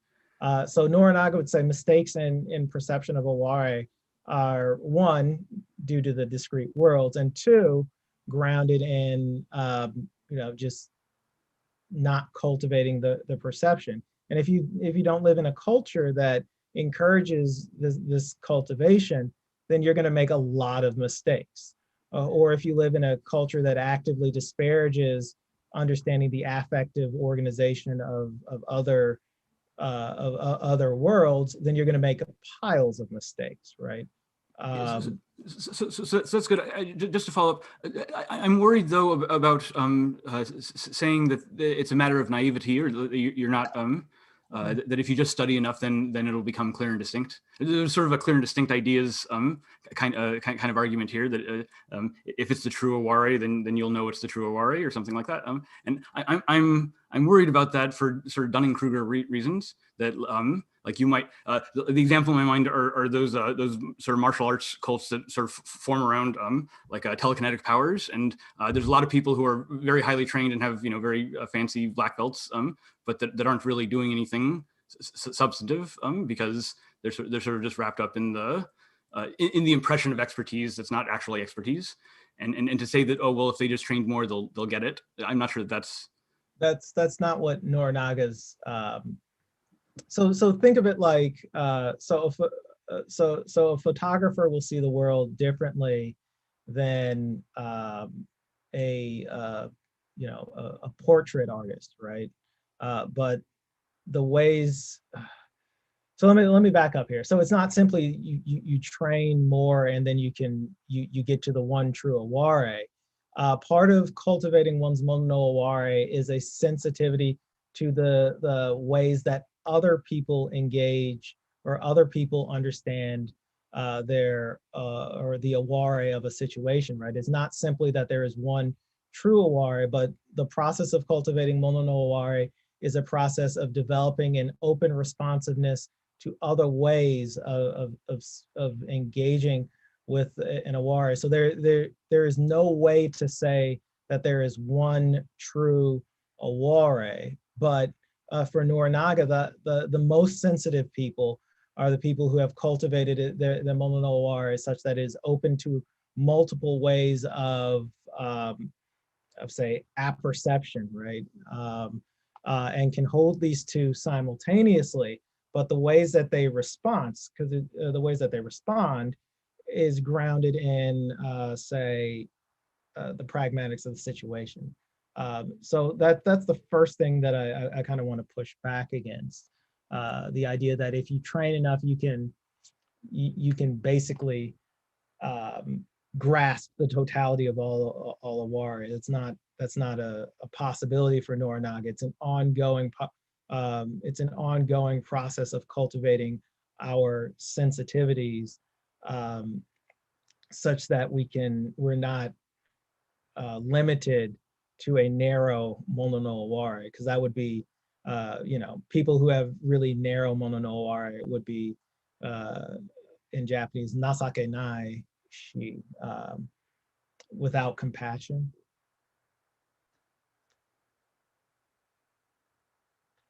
Hi, Jonathan. Thank you so much for the talk. I was just wondering, it kind of seems like mono no aware is like comes in degrees.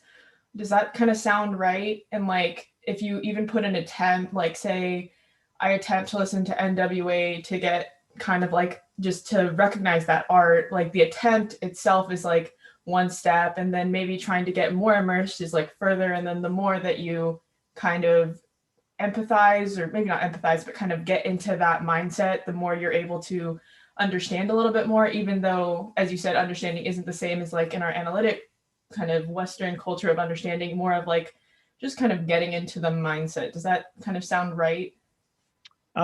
Yes, and so Norinaga says that cultivation of mono no aware comes through the study of the way of poetry, and when he says study of the way of poetry, he for those of us who study non-Western East Asian philosophy, when we say way, we mean do, Tao, Michi, that kind of thing, right?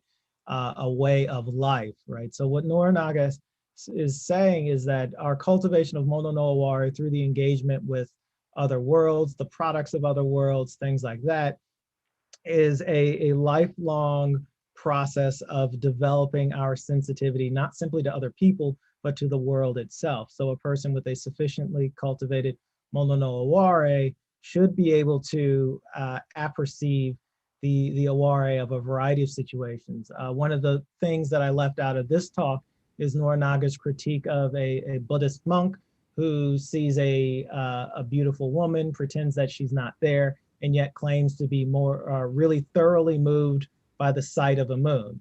Now putting aside the assumption of the heterosexual Buddhist monk, Norinaga's point there is if you have cultivated your mono no aware, your kokoro, to the point where you are moved by the sight of the moon behind clouds, to argue that you're not moved by the sight of a woman, again assuming heterosexuality, is to be kind of false towards your own understanding, right? So it is to say that when you cultivate your mono no aware, you cultivate it as a general, you should be cultivating it as a general sensitivity. Now you can do it specifically through engaging with a narrow kind of things in the world, but Norinaga's aim is that you cultivate a broad sensitivity to the affective organization of the world, such that you not only respond to people, but to everything: cats, dogs, cars, pencils, things like that.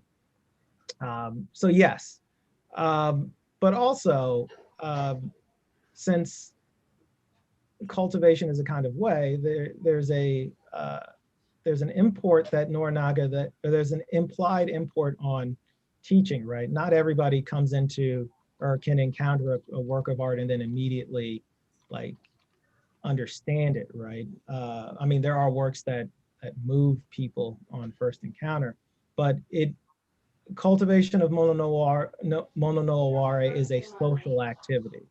It happens in and through society, and absent the social interaction, it becomes much more difficult to cultivate one's mono no aware. So Norinaga doesn't advocate going off somewhere and reading a bunch of poetry or whatever, and then coming back and saying, hey, I've cultivated mono no aware. You have not, because you need to do it socially.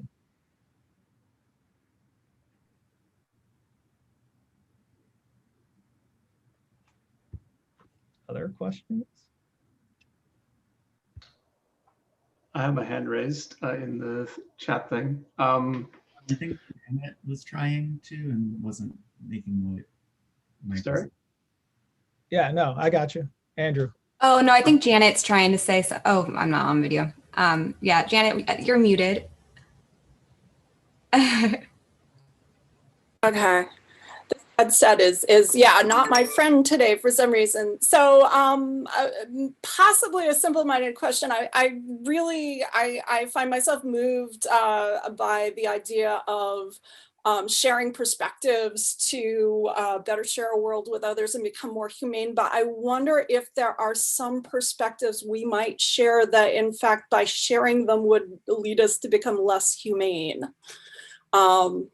So I guess I'm thinking sort of in the territory of the kinds of profiles that the big newspapers and magazines keep giving us of the dapper and relatable fascist next door. Can you say something about how that might or might not fit into this view? Yeah, that fits in perfectly. Norinaga, so Norinaga honestly argues against using Mono no Aware as an instrument of government, right? It's like taking, again, he says this explicitly, to use Mono no Aware in the advance of governance is to take a beautiful cherry tree, cut it down and use it for firewood. It'll keep you warm, but not as well as other kinds of things, and you've destroyed a beautiful object, right? He says this with regards to poetry. So to answer your question, absolutely yes. There are ways that you can articulate an aware that Norinaga would consider to be dangerous to society. However, if you've cultivated your mono no aware, you can recognize them as dangerous by their affect, right? You do not want, say, you do not want a profile of, say, a right-wing terrorist to focus on how personable, how nice, how whatever, because you cultivate an aware around not just the individual, but the movement of which they are part, that allows said movement and the activities to become more normalized, more affectively acceptable, despite the repugnant nature of their actions, right? Propaganda does this, right? So propaganda, if we're talking the use of aware to do nasty things in the world, propaganda, political ads, that kind of things are rather skilled deployments of aware. And the people who come up with them have a really sensitive mono no aware, I'd argue, because you'd have to in order to move people's kokoro to align with a pretty repugnant message. But at the same time, it's just deployed for socially deleterious functions, right? So Norinaga says it's the responsibility of government to be like, no, you should not be engaging, you should not be using art for this form. It's the responsibility of government, Norinaga says, to provide our moral instruction.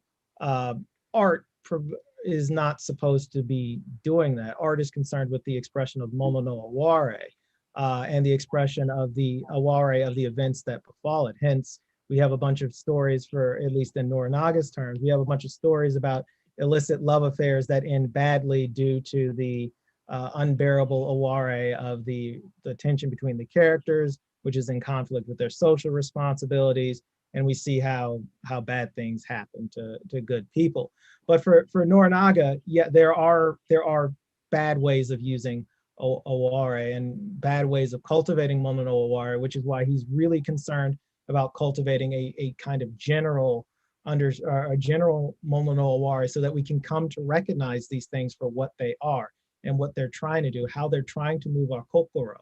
The Confucians have some of this when they're talking about the work, the role of art and music in the organization of society, right? You need to use the appropriate music at the appropriate time to circulate the appropriate affect, to move the shin in the appropriate way, to maintain social harmony, but you should not be using particular music, works of art to do bad things. And Norinaga kind of takes some of this up too. So there are bad ways of doing this. Thank you.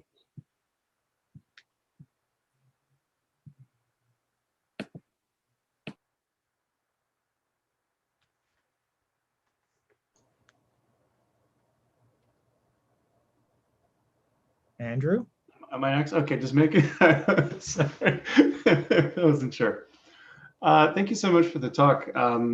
Especially the Q&A has been really interesting. One of the things that I thought of, I think, especially when you're responding to Aripsa's question was the idea of, because I could see where his concern was coming from. And one of the things that I thought about, if I were to respond to him, was to think about, Jose Maria talks about this idea of meta-lucidity, in that like marginalized subjects tend to have the ability to see like limitations and dominant ways of seeing. But that sort of seemed to run into the problem of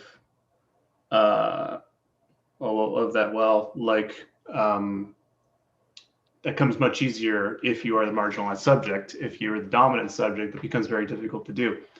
But then I thought, I think I see maybe some similarity here, but I wonder as to whether you, what you would say the similarities here, or where there are points of connection here as far as how to do what you're describing here. Is there's an early essay by Levinas called The Meaning of Religious Practice, where it's kind of a confessional kind of essay, more so really, but he's concerned about the ways in which under liberal society it's becoming politically, like religion becomes just sort of a personalized private thing, but also has wonders and concerns about what it means more broadly culturally.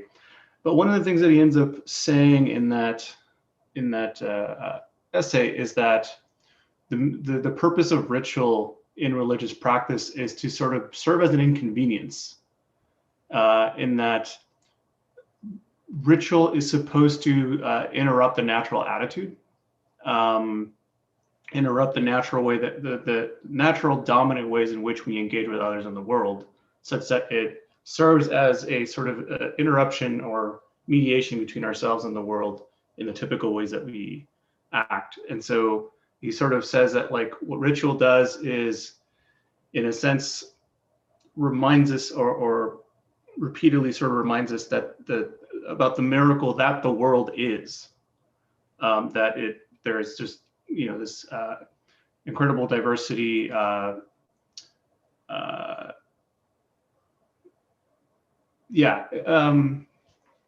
losing my train of thought here. Sorry, I apologize. But I guess basically, maybe it was way too long. But what do you see, or like, could you say, if there's a connection here between cultivating Mono no Aware and ritual? I guess. Yes, I'll say two things. One, Norinaga's Mono no Aware is deeply influenced by Shinto practice, Shinto metaphysics. And if we talk about Shinto broadly, the role of ritual in Shinto is to cultivate our sensitivity to the awe-inspiring nature of the world. And this awe-inspiring nature of the world is what Norinaga says is the core of kami. And in order to understand and engage with kami, we need to have a sensitive Mono no Aware. So for Norinaga's understanding of Shinto makes present the awe-inspiring power of the world by identifying areas where it's most keenly felt. For example, Mount Fuji is a gigantic shrine, right? Given its dominance in the space, right? And so insofar as Levinas is saying that the purpose of religious ritual is to interrupt our ongoing processes of day-to-day life and expose us to the diversity and wonder that is the world, Norinaga is in agreement, but Norinaga would say that it's not just religion that should be doing this, right? And if you're only limiting that to the sphere of the religious, which, by the way, Dewey's critique is similar, right? Norinaga would say if we're only limiting this to the religious, then we're missing, all the wonder, right? I think back to a line from the second season onwards opening of Farscape, where Crichton says, "Look upwards and share the wonder I see," right? And that's kind of the point. For Norinaga, religion can do this. You can cultivate your Mono no Aware through religion only insofar as your religious practices are aimed at opening you up to that wonder. If your religious practices are aimed at, say, narrowing your perspective or saying your wonder can only be experienced in this way, Noranaga would say you're doing it wrong. The point of religion, at least for Noranaga, and he doesn't really talk too much about religion, he has kind of a dim view of it. The point of religion for Noranaga would be to cultivate our capacity to experience wonder broadly in our lived experience, right? So yeah, he has in mind some of what Derrida, or not Derrida, Levinas is up to. And it's been a while since I've read Levinas, but they're kind of in line there, if and only if your religion engages in exposing you to the wonder of the world. Now, again, Noranaga wouldn't say, well, if you're only talking about the wonder of the world as an expression of God's majesty, you're doing it wrong. No, if you can see the majesty of God in everything and therefore treat everything as worthy of particular kind of humane or sacred treatment, more power to you. But if your religion does not do that, then you need to interrogate what your religion is up to.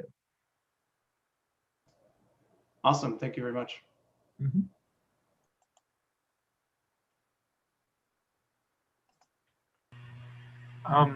This might be because I'm sort of approaching it from through the lens of what I'm doing, but I'm a bit curious about the ontology behind this, if there is one. So does Norinaga think that things have in themselves specific properties that we just see and which are there anyway, so to speak, or is it a matter of projecting specific properties on them, but in the end it's just in the head? Or is the idea that this is a completely wrong way to think about this phenomenon?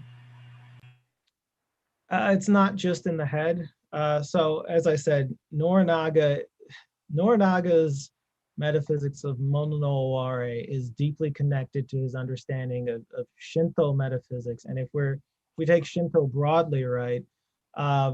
So in Shinto metaphysics, everything in the world has a kind of affective power, or has an affective power. Some things have a more concentrated affective power that arrests us upon immediate encounter with them, and those things we call kami. But this is true of everything else. And so this affective power is the mono, or actually, it's not the mono. So this affective power is part of the broader energy that, and this is going to get weird, energy that makes up what we are. So there are things in the world that are organized in varying ways, right? And of these things, there are other things that have like strong affective or strong affective pulls. And so these things that have the most concentrated affective energy are kami. Humans become kami, objects become kami by association with a human, so on and so forth. And insofar as we feel the affective power, we come to recognize something about nature. So it's not that this is all in our head, and it's not that humans are the only entities capable of engaging in recognition of this affective power. All organisms do this all the time. And again, Dewey is good at clarifying this when he's talking about an organism's vital engagement in experience, right? When an animal is so thoroughly involved in its environment such that it responds almost immediately to stimuli, right? That's kind of what Shinto is getting at. So the ontology here is that, one, there's no fundamental distinction between humans and everything else. And because there's no fundamental distinction between humans and everything else, everything is always in transaction with everything else vis-a-vis its kokoro. Events have kokoro, words have kokoro, plants, objects, humans, even the things that humans create, have kokoro. And insofar as all these things have kokoro, part of the practice of Shinto metaphysics is coming to recognize and interact with the kokoro of things, right? So when somebody says, for example, when you're riding in a car with somebody and you're like, hey, you're almost out of gas, and they're like, no, I know my car, we've got a few more miles to go. They understand the kokoro of their car through repeated ongoing transactions with it, right? It's why we can pick out our car from a sea of similar other kinds of cars, things like that. And so all of this, Norinaga's ontology is grounded in all of this. And his basic argument for why he's putting emphasis on Mono no Aware is that in modernity, we've lost or deadened this affective capacity, which has led to particular kinds of bad things in society, right? Everything from the way we treat one another to how we treat objects is grounded in our failure to be sensitive to the affective organization of these things. Even the ways that we think about ourselves as gendered or race, things like that. And so Norinaga's aim is through, Norinaga's aim is through the contemplation of Shinto texts and poetry and Japanese art to restore that connection, but generally most art can do it. So Norinaga's aim is to regenerate, restore that connection, restore that capacity to engage with the affective organization of the world such that we can respond appropriately to things as they occur. So basically, Norinaga's ontology is Shinto ontology, but Norinaga really isn't concerned with, in his writings, articulating an ontology. He presupposes the validity of Shinto metaphysics and just goes, which is why I need people like Dewey to clarify stuff, and Chinese philosophy too.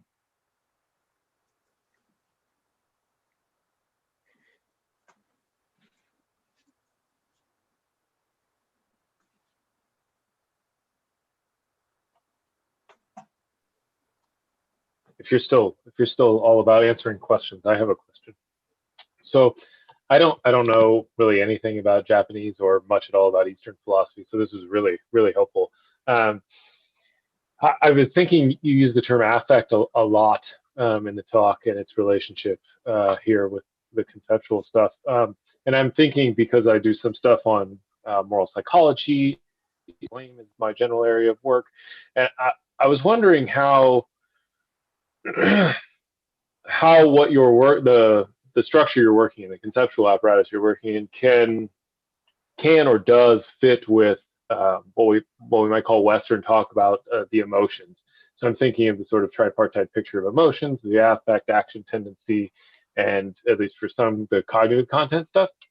It sounded at times like you wanted, like you necessarily, Norinaga, I almost said Noriega, Norinaga might reject the idea of there being cognitive content in the sense of propositional. I think you actually said that at one point, at least not necessarily propositional. So I'm just hoping maybe you could say a little bit more for me to see how maybe that picture of the emotions that is that perhaps predominates in the Western tradition fits with this idea of Mono no Aware. So the Western understanding of emotions is, for Norinaga, incredibly narrow, right? So okay, for Norinaga, every kind of thought that goes through one's kokoro is a kind of emotion, right? Even those things that we think of as not possessing any affective, affective content do. So something like, and I really hate defaulting to Dewey, but it makes an effective bridge here, right? So Dewey's essay, Qualitative Thought, wherein he lays out that even things like math and logic have a qualitative unity to them, and thus, in Norinaga's view, they have an aware. There is an aware to logic, in as much as, even if the analytics want to reject that, there is a felt content to the way that a syllogism comes together that allows us to know that it's correct. We feel that a syllogism is right before we run it through, or not quite before we run it through, but you get what I'm saying, right? Yeah. And so the Western picture of emotions for Noranaga is super narrow, because the Western picture of emotion has no language to talk about sharpness as an affective sense, right? Or speed as an affective sense. Yet, in our language, in our day-to-day experience, we use language like that looks sharp, that looks fast, or so on and so forth, where we're talking about a felt sense of, say, speed or sharpness without actually having touched the thing, right? So we're literally talking about the aware of an object as cultivated through our engagement with our social world, and then we can extend this outwards to the ways that we wrongly gender objects, right? Trucks are masculine, which makes no sense to me, but anyway. So for Noranaga, the Western picture of emotions is incredibly narrow and incredibly limited in scope compared to the breadth of our experience, which is what Momo no Aware seeks to capture. Now, where I will give the West some credit is some of the more recent neuroscientific work into the experience of, say, reading poetry, listening to music, reading a book, wherein some of these experiments have pointed out that the kinds of the same neurological systems that are activated when we have the direct experience of a thing are also activated when we're reading a book about a thing or listening to a song about a thing, so on and so forth, right? And so I give Western science some credit there, because it actually points directly back to what Noranaga is talking about, Mono no Aware, right? So the ways in which a work of art embodies, there is a physiological, a demonstrable physiological response to the aware of a thing as we experience it through art that is parallel to the physiological response of us when we experience the aware of a thing in ongoing experience, right? And so what I would say there is that what Western, what the West can contribute, I mean, besides like Dewey and phenomenology, because the phenomenologists got this, at least for the most part, is a demonstration of the ways in which Mono no Aware can be constrained by the mythoi of a given culture. And to be clear, science is a mythoi. It's an organizing narrative about who we are and where we come from, but it is not the whole story, right? So Noranaga would say, you're looking at, like, again, to give another deep cut, the Ancient One in Doctor Strange said to Strange initially, you're a man who's looking at the universe through a keyhole. And this is what Noranaga would say about Western conceptions of emotion. You're a culture that's looking at the universe through a keyhole. And actually, she's not wrong there, right? So what Noranaga would say is that we need to expand our conception of what is understood as emotion or affect. Thank you so much. Oh, thanks for the Farsi reference. Jonathan, could I just pick you up on that? What you said about the Western concept of emotions being very narrow, because it's kind of narrow in a sense, but in another sense as well, it's also quite imprecise in that we lump together. For example, when we talk about fear as an emotion, the kind of fear that you get from, worrying about, let's say, like worrying about the deadline or worrying about an interview in a few days, and the kind of fear that you get from suddenly encountering a threatening creature or a threatening person is very, very different. But we tend to lump them together. So, in the sense, yes, it's narrow, but also there's, we tend to conflate a lot of different kinds of experience and lump them together. Is it? So yeah, I'm just wondering.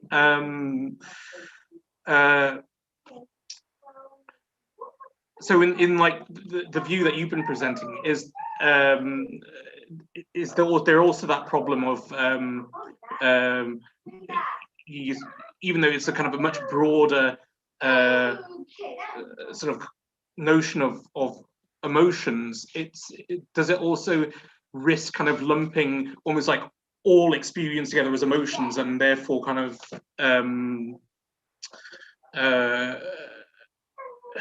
sort of it kind of becomes a kind of emotion and just almost becomes almost vacuous, and that's like if everything has kind of affective content. So just wondering what your kind of thoughts are on that.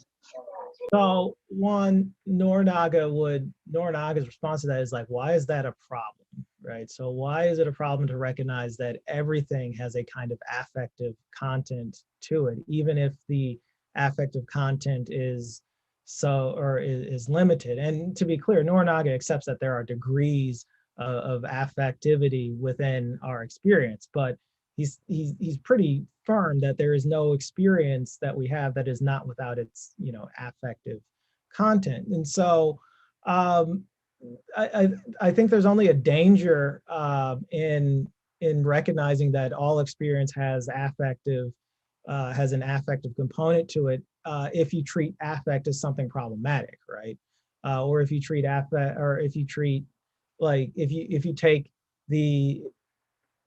treat affect as problematic, or if you treat the recognition that all things have affect as somehow emptying affect of its particular, of its power, right? But for Norinaga, that's not the case. In fact, for Norinaga, and if I'm to be real honest, shifting gears, for Norinaga, for somebody like Dogen as well, the affective organization of the world is crucial to understanding it, right? You can't simply understand the world as an object of discourse, and you can't even understand discourse without thinking about affect, right? And so for Norinaga, to try to treat the world as if it doesn't have, or as if affect should be separated out of it, is to live in a dead world, essentially. So Norinaga's response is, first, why is that a problem? And then we would get into conversations about the organization of our world, right? And then his second response would be, well, okay, so there are degrees of affect in different things, and not everything is as moving as everything else, right? So for example, scientific discoveries, right? If you read interviews with scientists who have discovered something, or who make a discovery, no matter how minor, it's a profoundly affective experience, right? It's a profoundly felt, or it's an experience that moves them like to the depths of who they are, right? And we tend not to think of science as a kind of affective discipline, but most scientists get into it because they're curious, and curiosity is an affect, and that affect structures what they do. They want to know. So again, to get back to your question, I don't see a problem with saying everything has some affective content to it. I would only say that it becomes a problem if you treat affect as somehow bad, or if you treat the recognition of the affective content of a thing as somehow diminishing the thing. And not for nothing, Dewey has a lot of arguments against why we should think that way.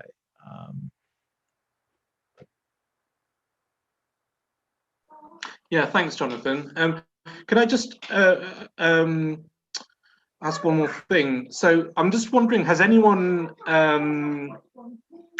written about the potential kind of implications of this for example, psychotherapy? I'm just thinking there are a lot of psychopathological states that change our affectivities, and the change kind of the affordances of aspects of our social and material world. And and it just sounds like something like this could be very relevant, to how we approach that. To my knowledge, no, but that'd be a really interesting project, and I'd be curious to see what shapes out of it. I don't know enough about psychology or psychotherapy to make any headway in that direction. But if somebody wants to co-author something with me about this, sure. I mean, I'd be real interested to see how that would work. But to be clear, if that kind of a project would also have, or would by necessity require the introduction of the kokoro into say a Western psychotherapeutic kind of understanding, which I don't think would be a bad thing, but it would have to be handled. I think Tom Kasoulis has done some of that work, and Richard Schusterman alludes to a little bit in his Soma Aesthetics, and Yasuo Yuasa in some of their work does some of that.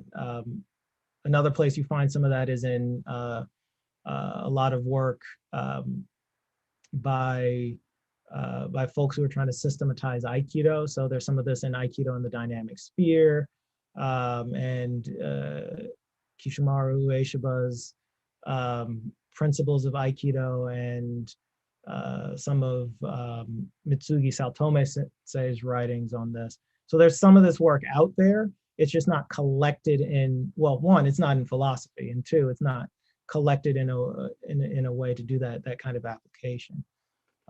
But to be clear, when I teach Mono no Oware to my students, I tend to tell them that the folks who have the deepest cultivated Mono no Oware are folks who identify as women in the Western world, right? Because they have to be sensitive to the affective organization of space for their own safety, right? So this Mono no Oware is not necessarily it's part of our experience. We just don't name it as such.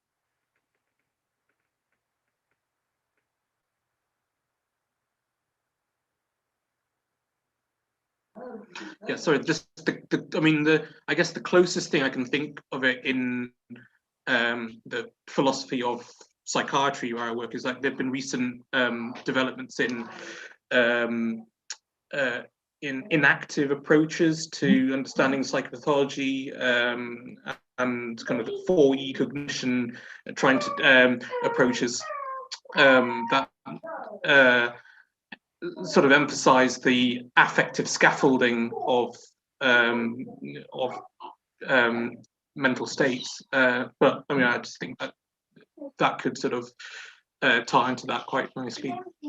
Yeah, I've had a couple with Elena Kufari, who used to be my department chair, about the intersections between my work on Mono no Oware and inactive perspectives. And there's some fruitful work there that I simply haven't had the time to do.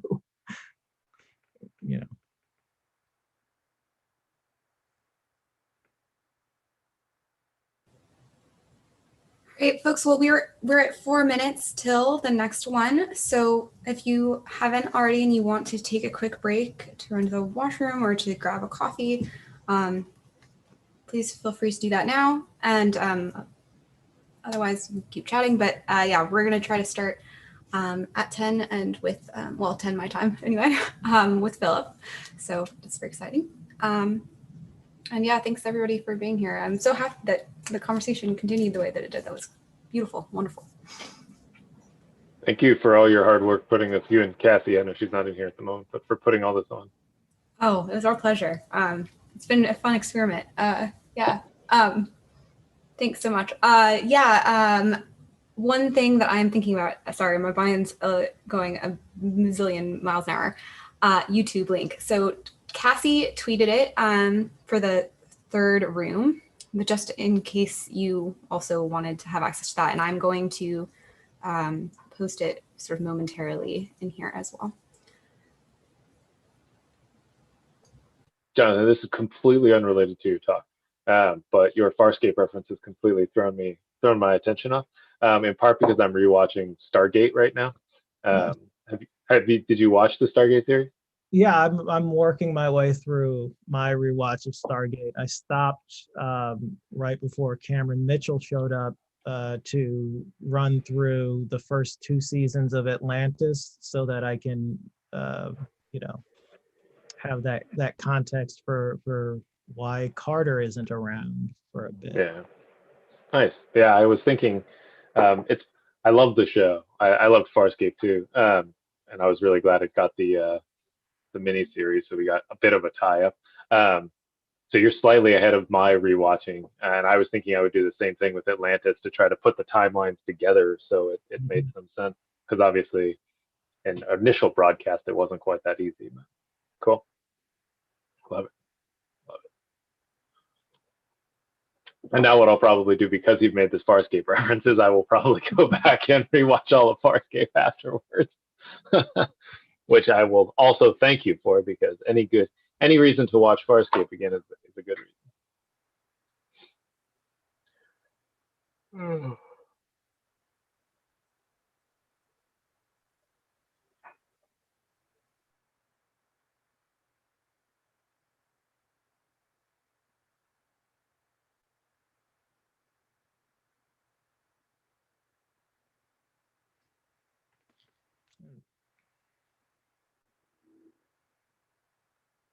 All right, since we have 1 minute to the next session, thanks everybody for coming, and thank you for your questions. I might have to go and do some research to actually answer some of them, but yeah, it was fun. And thanks to Jen and Cassie for putting this together. Thank you, Jonathan, so much for participating. It's been so wonderful.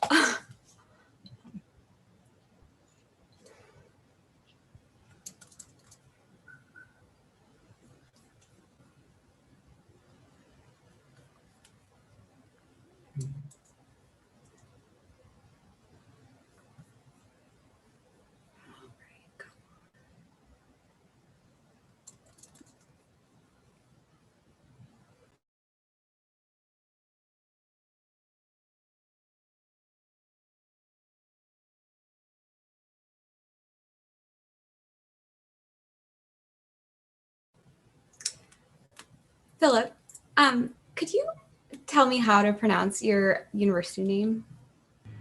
Göttingen. Göttingen? Is that right? Perfect. You got the umlaut just right. I'm not sure I'll be able to do it again, but I'll try. All right, let's get started. So this is the beginning of the session 1 of the coffee hour sessions. And we have with us today, Philip Schwartz from University of Göttingen. Did I get it the second time right? So the coffee hour sessions are going to be a little bit more casual than the previous one. They're designed to be sort of workshop-y conversation, pretty much run as much like the way that Philip you want to run it, however you think will be most helpful for you in working through the ideas. If you want, you could spend like 5 to 10 minutes just like getting some basic ideas on the table before people start saying stuff, or you could just hit the ground running. It's kind of up to you, but basically we're just gonna try to be helpful and constructive and hopefully have a cool conversation about our topic today, which is on Helen Wodehouse. Wodehouse, or is that right? Yes, thank you very much. I don't know how you did it. I've sent you this sheet with a handful of quotes. You're mute. Sorry. Yes, I'll share that. Great. Thank you very much. So to give you some context, this is part of so it is a condensed version of a section of my PhD thesis, which is about moral epistemology beyond realism and anti-realism.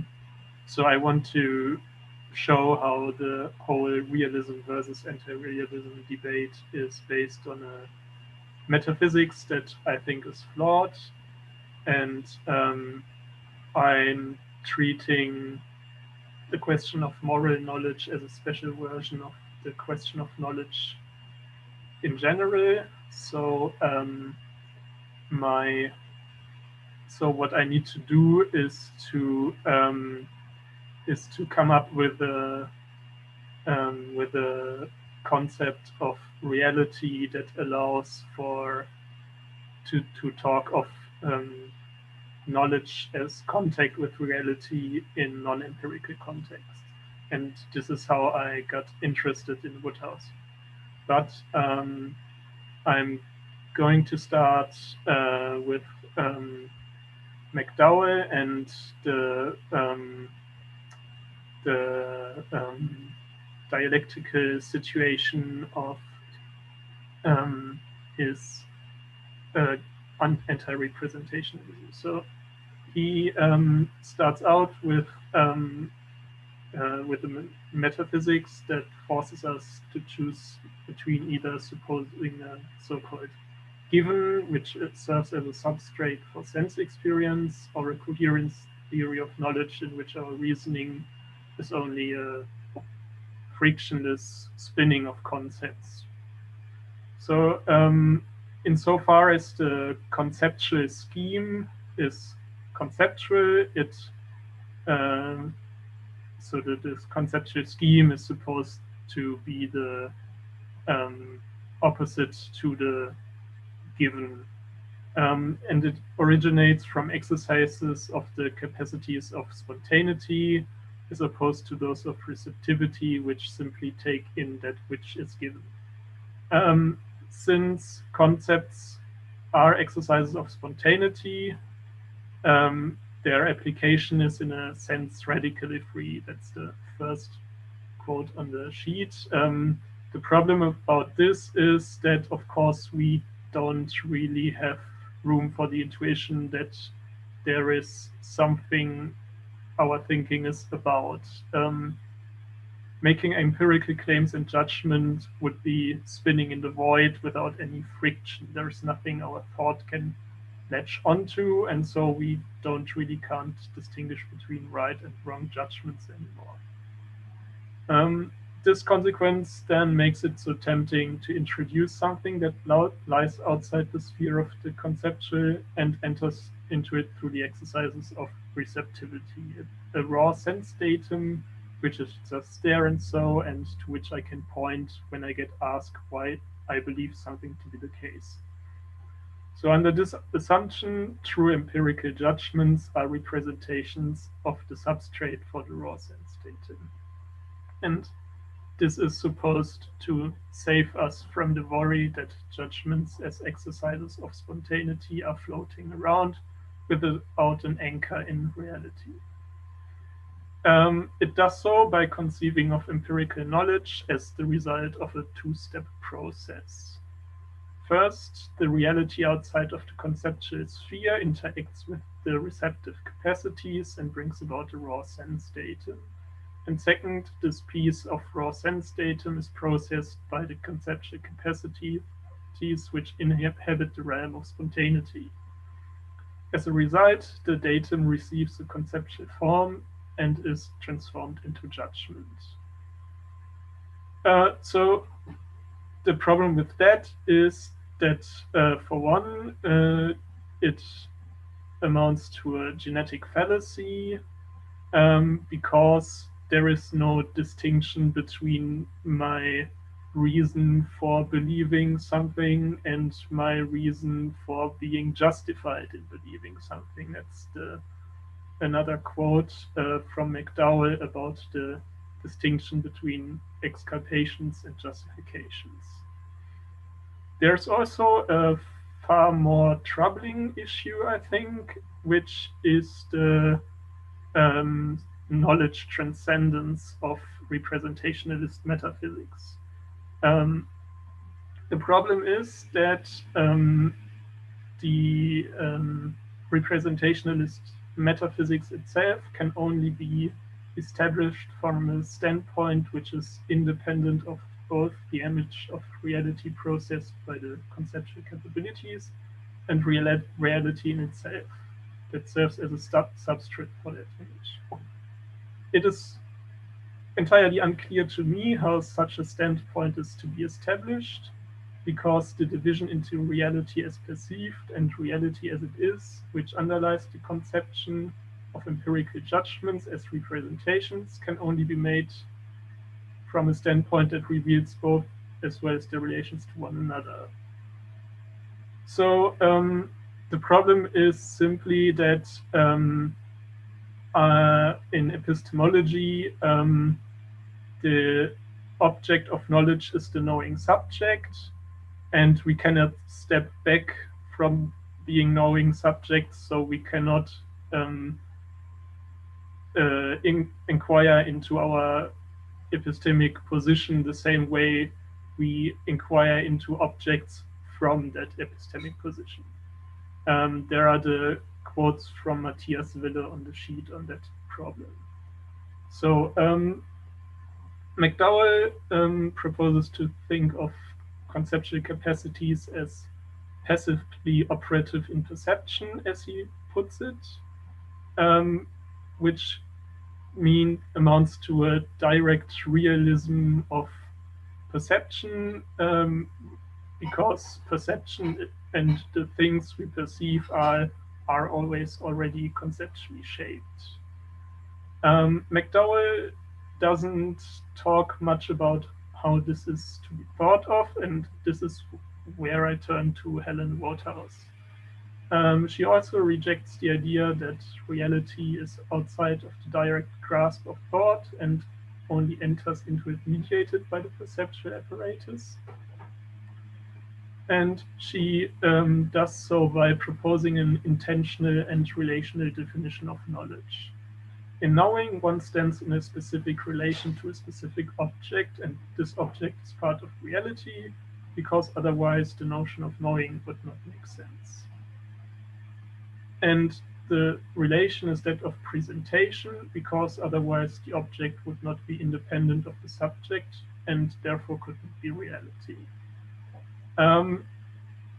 So she proposes to think of objects of presentation or presented objects as laws that govern the thought and action of the subject. And this, I think, allows for a conception of non-empirical reality that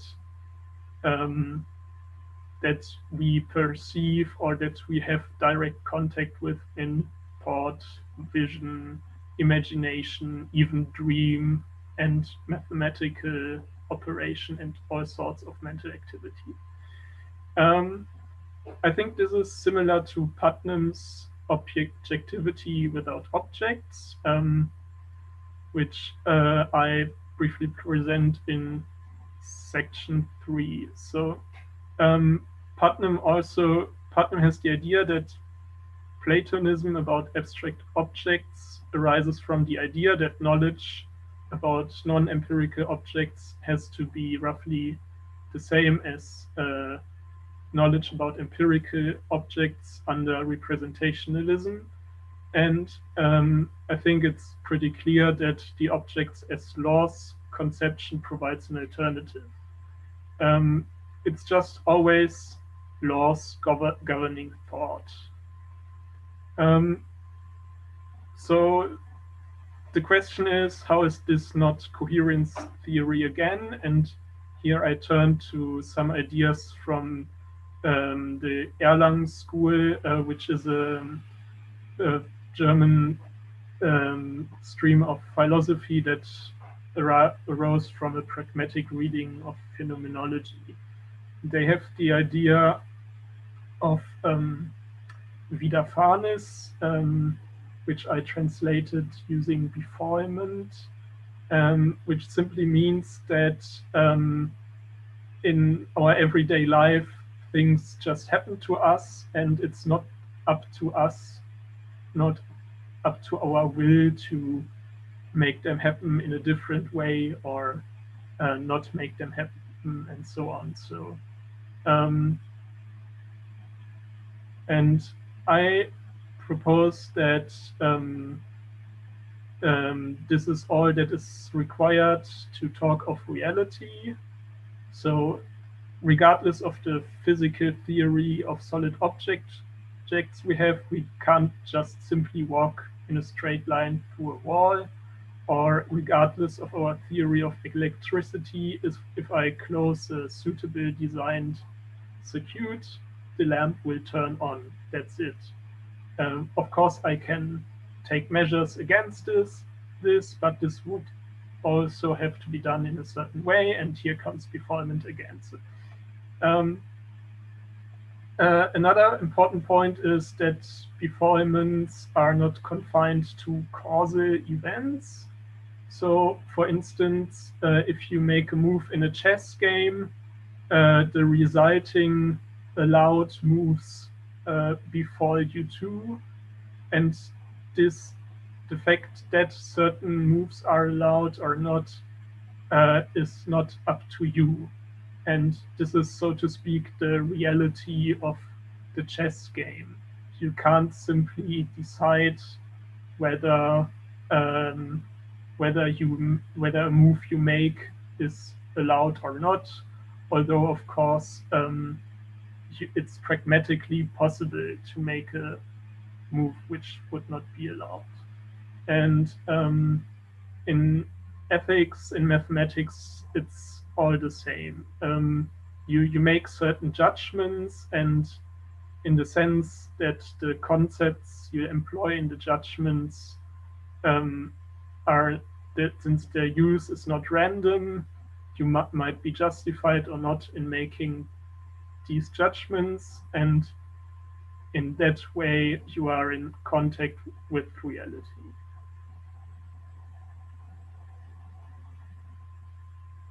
So this was a pretty tour de force. I hope that I could get across the basic idea. If there are any trouble with understanding, I'm happy to help as far as I can.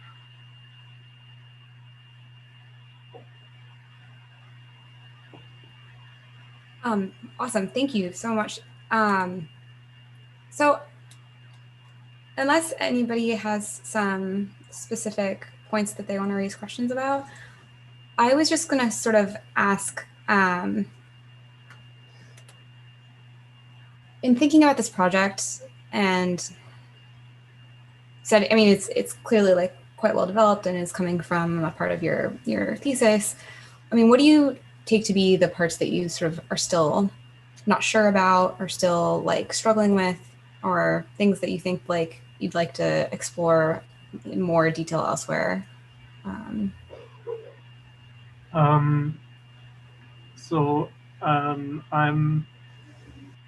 not sure if the connection to the Erlangen school is that obvious.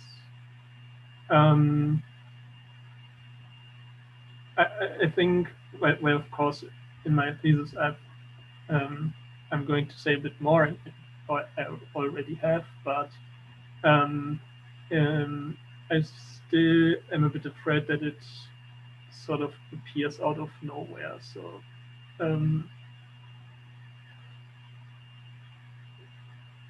yes. Is anybody here like working in these areas? Oh, Laura? Yeah, hi, I'm Laura Nelson. I've been working on something very similar for quite a while. Some background here. I'm fairly long in the tooth. I got my doctorate in 1984. And yes, I was alive when Philosophy in the Mirror of Nature came out. And one of the things that struck me in the preface to that book was when Richard Rorty said the three most important philosophers of the 20th century were Heidegger, Wittgenstein, and Dewey. And I immediately thought, that is so crazy and outrageous, it has to be true. In sort of working this out and finding myself, sort of getting further from Rorty and closer to people like Dick Bernstein and Charles Taylor and Stanley Cavell, I see that the common relationship between the three of them is a kind of anti-representationalism. I mean, in Heidegger, it's obvious. I mean, that he sort of makes it very explicit in Sein und Zeit that he wants to get beyond both realism and idealism by sort of viewing, Dasein and world as equiprimordial, or, and correct me if I'm saying this correctly, gleichsprunglich, on the same plane. You can't have one without the other. In which case, that any kind of articulation of it being present at hand on the part of Dasein is not going to be first and foremost a representation, that any representations we have are products of a prior involvement with the world. And from there I went to Wittgenstein, and Wittgenstein sort of confirmed to me that he was in the same ballpark, because there's no, I love this metaphor of McDowell's too, the sideways on perspective on the world does not work. And I see Wittgenstein as simply sort of carrying that out in an analytic idiom. I mean, I'm on board with this. One of the things that has sort of challenged me is over the summer, I acquainted myself with Kentan Mayasu and speculative realism, for whom, the relationship between anti-representationalism and irrationality is like the relationship between sin and death. And I'm still trying to come up with my own, articulating my conviction that there's something fundamentally wrong about this, but I'm not sure what it is. I mean, it seems to me that we do have representations, but the representations have to be founded upon something that isn't a representation. And that this was sort of what Kant almost, but not quite, established in the first critique. What are phenomena representations of? And does it make sense to say that phenomena represent noumena while being caused by them? I don't know. So I'm babbling on here, but I mean, the basic idea here is that I've sort of approached this problem from a very different perspective, sort of more sort of like an oblique entry through neo-pragmatism, people like Rorty, who I think I think Rorty does not quite get what anti-representationalism actually commits him to. He's kind of a quietist about ontology. And I mean, I'm not, but I'm not like Mayasu either, for whom ontology, you've got to pick one. And for Mayasu, it's, there is a noumenon, and it's, this primordial chaos that can be articulated mathematically. But anyway, Godspeed. I like your project. Thank you. There's a lot of promise. Thank you. Well, yeah, just for the record, so the founders of the Erlangen School, one of which I am quoting, Wilhelm Kammler, and also Paul Lorenzen, they were both students of Husserl and Heidegger. So there's a direct line of descendants from Heidegger and Husserl to this school of thought. And if you read them closely, it's pretty obvious. Yes. I'm not planning to get at Heidegger to Heidegger himself, because I think this would just be too much for a PhD thesis. But yes, the influence is obviously there. Yeah. No, Heidegger is a bear, if anything, if anyone is. So the other thing I'm worried about is if the worry that this is just a sophisticated version of coherence theory is really lifted. So picture this meme with the guy who walks straight into the fork, or the guy who jumps down the stairs and lands on the fork.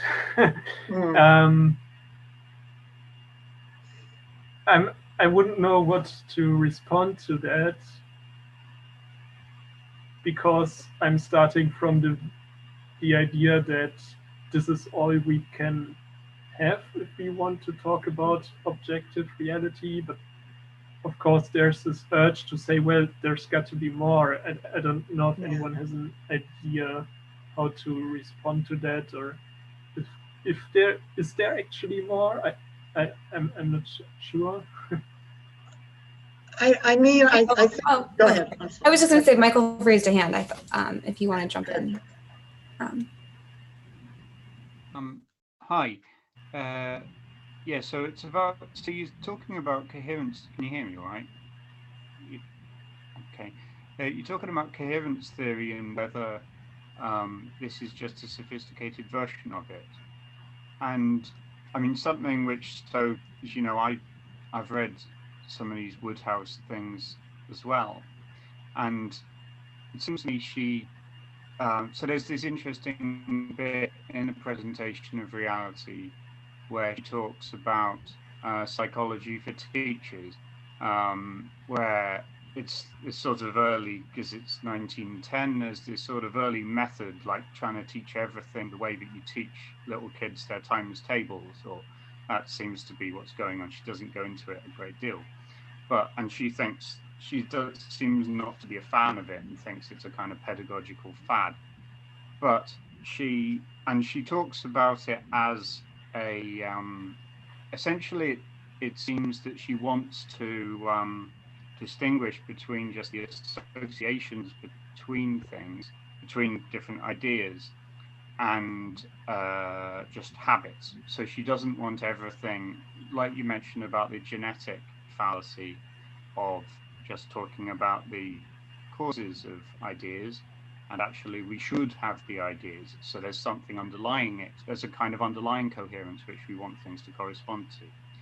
And this seemed to me different from something she said earlier in The Logic of Will, like a change of mind on her part, where she talks about the law of non-contradiction as only being true because we can't think, because it's just uncomfortable to think about contradictory things. And so there it is, just as if it's a purely psychological thing on our part, that things have to have the right coherence relations they do. Then in the slightly later book, she's changing her mind and talking about how it has to reflect an underlying association in the object. And I don't know if you noticed that, or if you, because I think you've read The Logical Will too, right, Philip? Yes, I did. Yeah, I don't know if you sort of picked up on the thing about the bit about a sort of, I think she says a stable cognitive world, I think is her expression, about how, you know, if there were people who could imagine things being contradictory, then they just wouldn't respond in a different way, and it's entirely coming from us. And then in the later bit, she's talking about these underlying associations and it being different from habits, and she thinks psychology for teachers is bad, and that there are sort of like there are these genuine normative relations. It seems like a sort of difference, which is relevant to the sort of brand of coherentism that she's bringing to the table. What do you think about that? Yeah, I'm not sure what to say about this, because I have to admit it's been quite some time since I read The Logic of Will. I think but the stable cognitive world to me has this pragmatist ring. So the idea that truth is when everything just makes sense, that is everything with a capital E, so to speak. This sort of seems like this, if you throw in the temporal dimension, she sometimes hints to, this sounds a bit like this Persian end of inquiry, I think. Right. So there are some ideas in it. I mean, she also has this idea that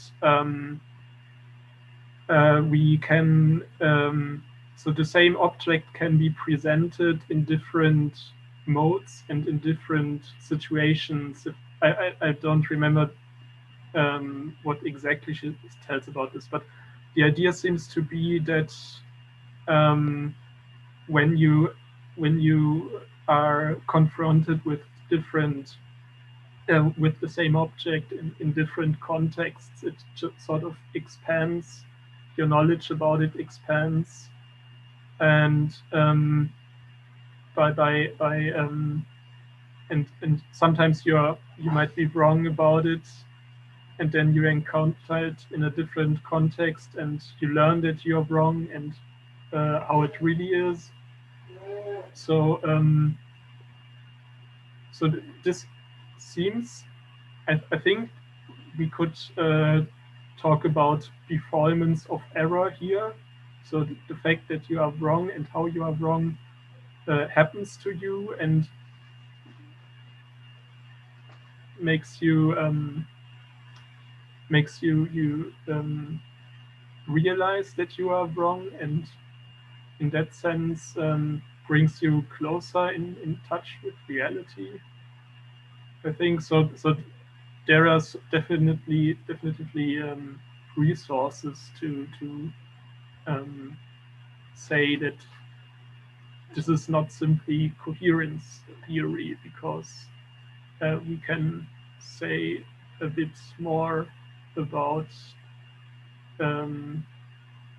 how exactly we are in contact with objects. Okay.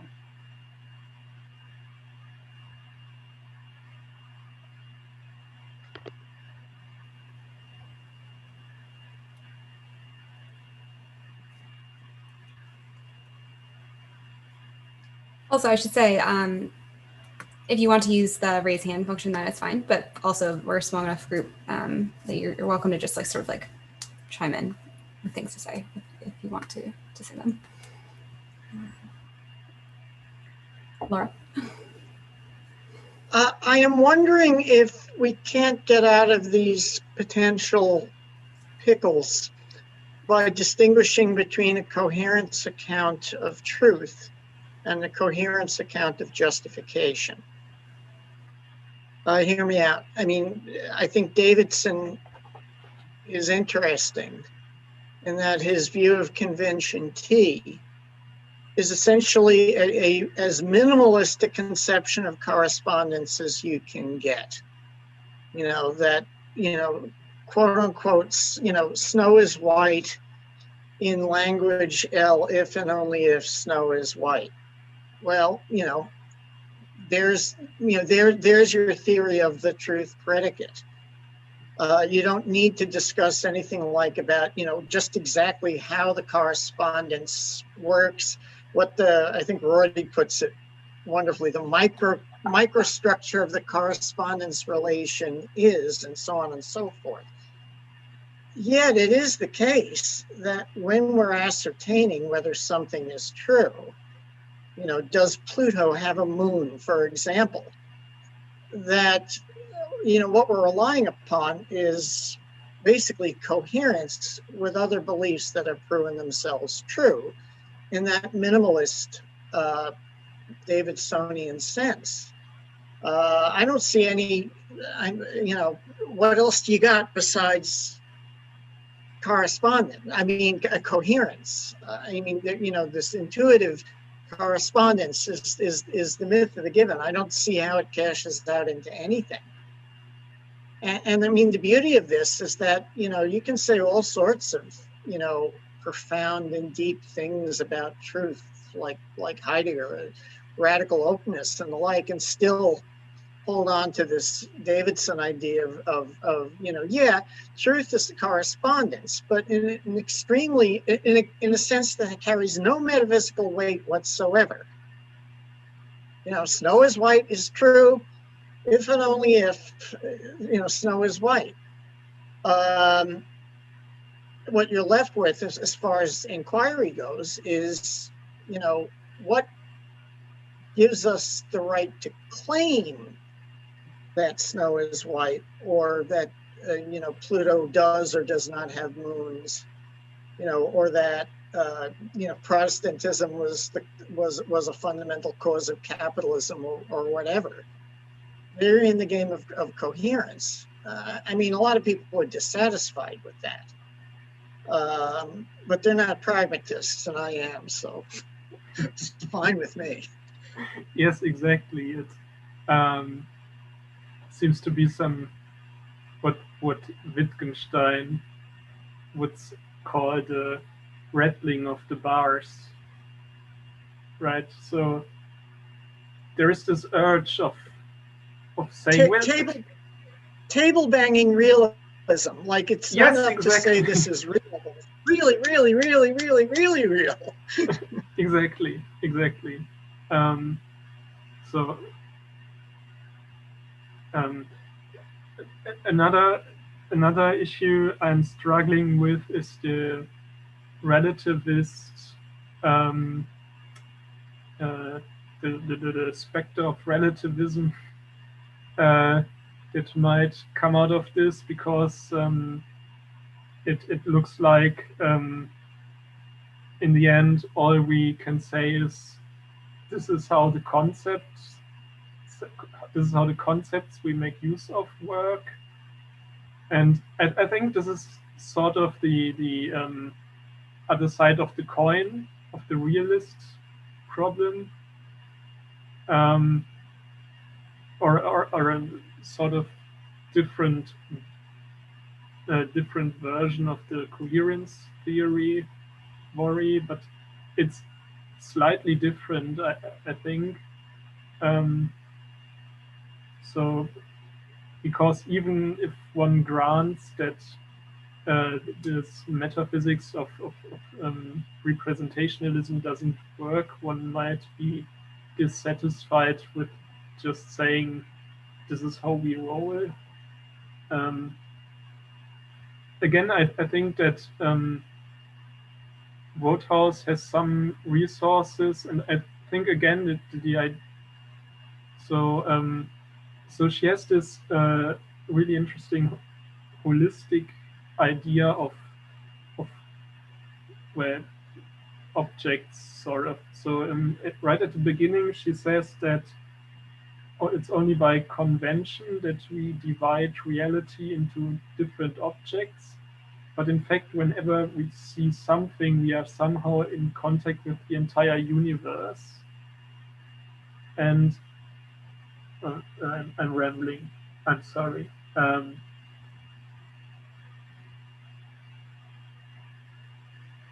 No, forget about that. I'm really sorry. I still have trouble focusing. So generally, I think the question is, even if we reject this kind of sideways on view, can we avoid this language game relativism?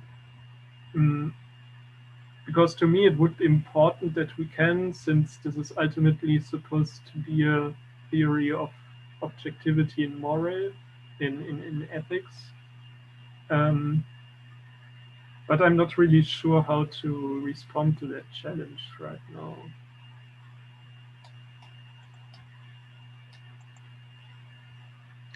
If I can butt in, I mean, I think you can, but in a way that wouldn't satisfy everybody.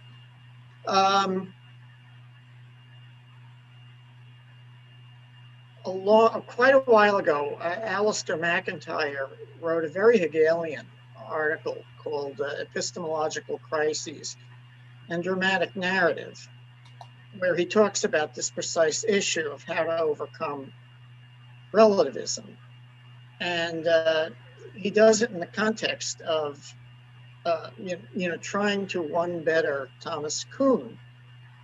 And the way you do this is that, if you're confronted with two incommensurable theories, let's say the Galilean versus the Euclidean conception of the solar system, what you can do is show that the older theory fails not by the standards of the proposed successor theory, but by its own standards, by a kind of immanent critique, and that the new theory can not only do better, but can account for the old theory's failures. And you can do the same thing with Newtonian mechanics and Einsteinian relativity and so on ad infinitum. Now, I mean, will we ever escape this kind of the need for immanent critique and this sort of theoretical bootstrapping? No. And I mean, if that's what you're looking for, then yeah, you're stuck in the relativistic problematic. But from a practical standpoint, I mean, from the context of sound practice of theoretical physics, Einstein has not only come up with a theory that's well confirmed, but can explain and put in its place Newton's theory. It's fine when you're dealing with local space as a really, really, really, really close approximation of things. But it's not, it's not relativity theory. And so again, it's a question of, what your standards are for refuting the relativist. What do you want? As I think Putnam said once, enough is enough. It isn't everything. Yes. And, this is enough. I think too. I also think it's it works. This kind of reply would work particularly good in ethics, because so pre-theoretically we have, I suppose, we have a shared conception of what world we'd like to live in. I'm sort of optimistically just positing that. But, no, I think you're right there. One might object, but I think I can, for the purpose of my work, just say that this is the case, and then we can say that moral disagreement takes place within these conceptions, and I think that relativism, or this generic relativist challenge, doesn't really take this into account. So I mean, the debate between people who are against abortion and people who are for it it's not that one side says abortion is murder, murder is wrong, therefore you shouldn't do abortions, and the others say no, murder is perfectly moral.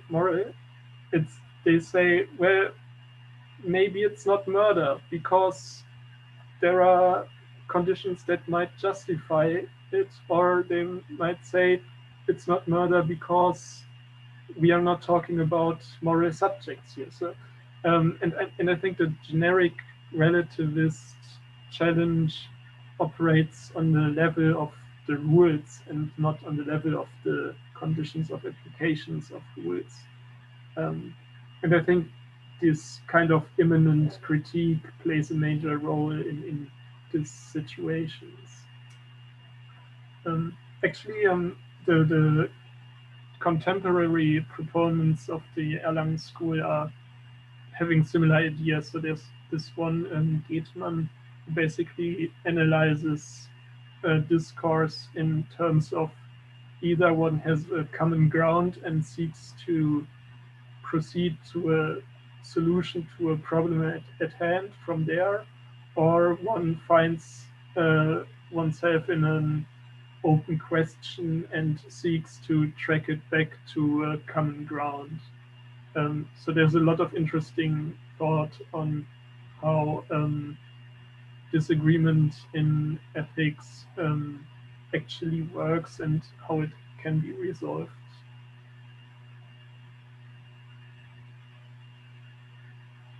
I'm with you there, 100%.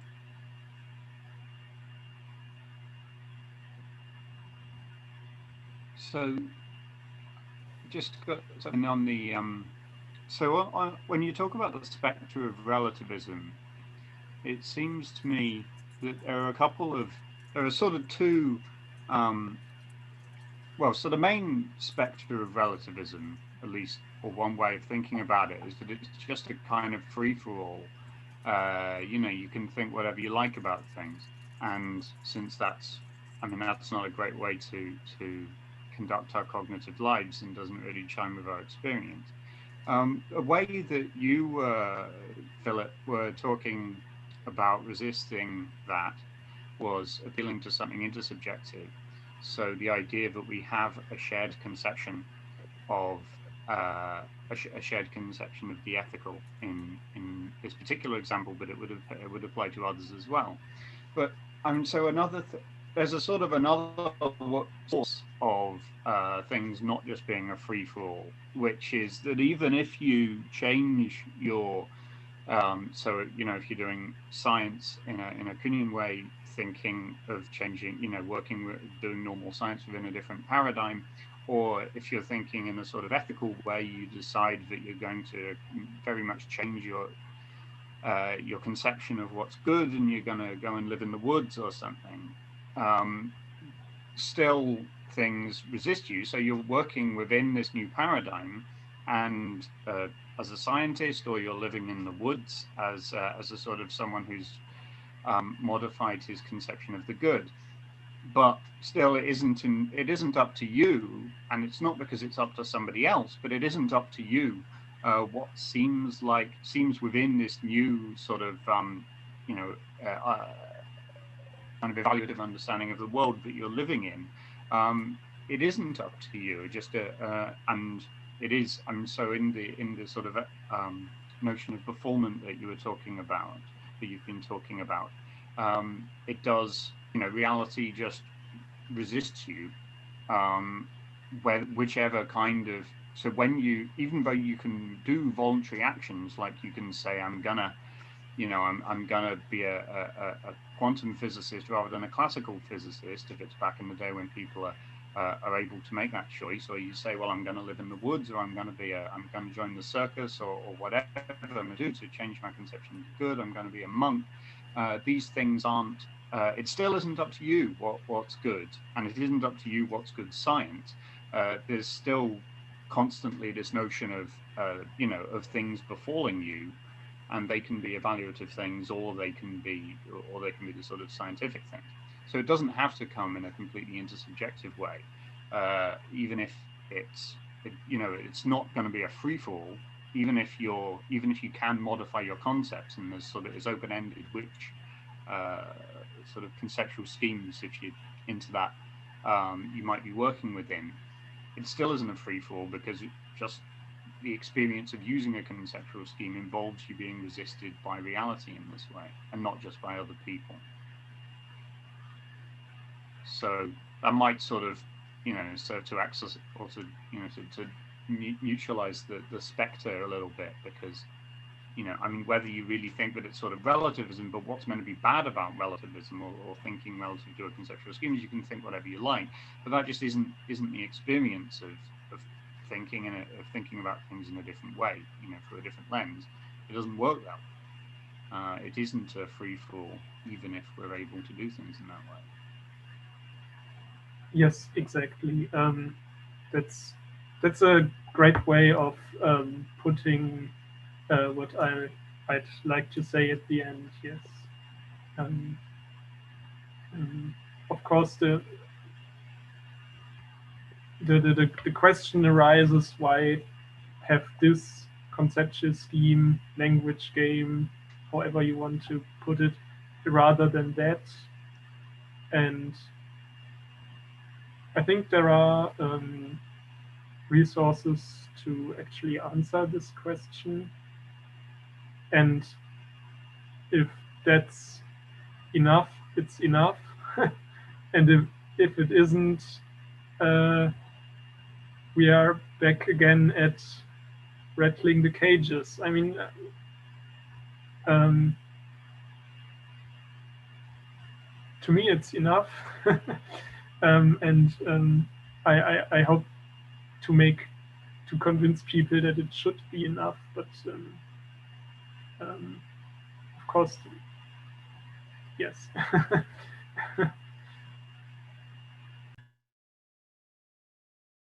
Sorry.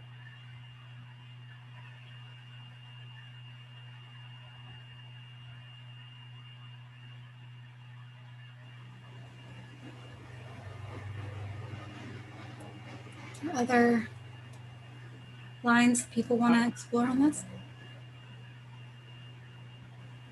There is another line I'd like to ask, but just the concept of objects as laws sounds kind of weird, right? The thinking of objects as laws as a sort of obvious sort of response. Well, I don't know how obvious it is, but I mean, it sort of seems you think of a law as a law governing the behavior of objects. And so if objects are themselves, you know, like Newtonian mechanics govern the behavior of billiard balls and such, if the billiard balls are themselves laws, if an individual billiard ball is a law, then, you know, it seems that you got to have objects at the bottom, right? And so if the objects, you know, if objects are laws, then what are they laws governing the behavior of, right? It sounds sort of weird. I know that you sort of, I mean, there's also a sort of question about whether the laws are just like physical laws or if they're normative in some sense. And I don't really know sort of which, I don't really know what Woodhouse is talking about in this, how she thinks of it. And I wasn't sure how you were thinking of it, or if you were trying to think of it her way, or if you were modifying it a bit, or what exactly you're doing. But yeah, do you mind just talking a bit more about how you see objects as laws going? How do you think that works? Yeah, that's I think it's a tough issue, and I'm not claiming that I have found the correct reading of Woodhouse. It's more that I'm taking the bits from her that I think are interesting. I'm reading her through the lens of McDowell and the Erlangen School. So if I remember correctly, she says that she does not touch on the question between on the question of the relation between things and appearance, so to speak. So she says she only cares about the things that are presented to us and not about whatever is behind this. So one answer would be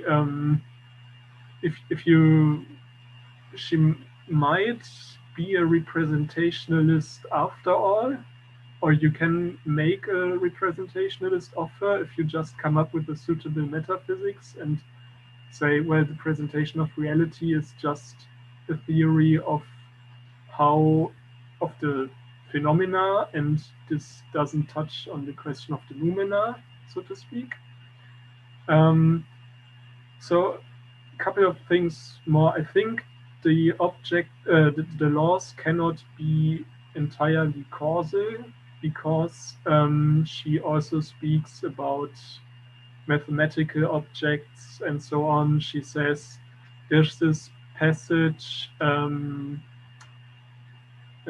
where she talks about what sorts of things can be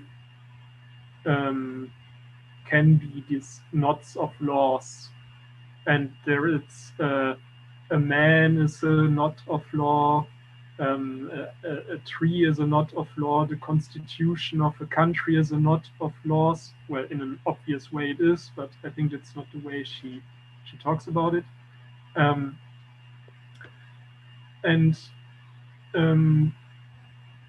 So the question is, so the answer is there might be some sort of objects underlying the whole laws, so that relate to one another according to the laws.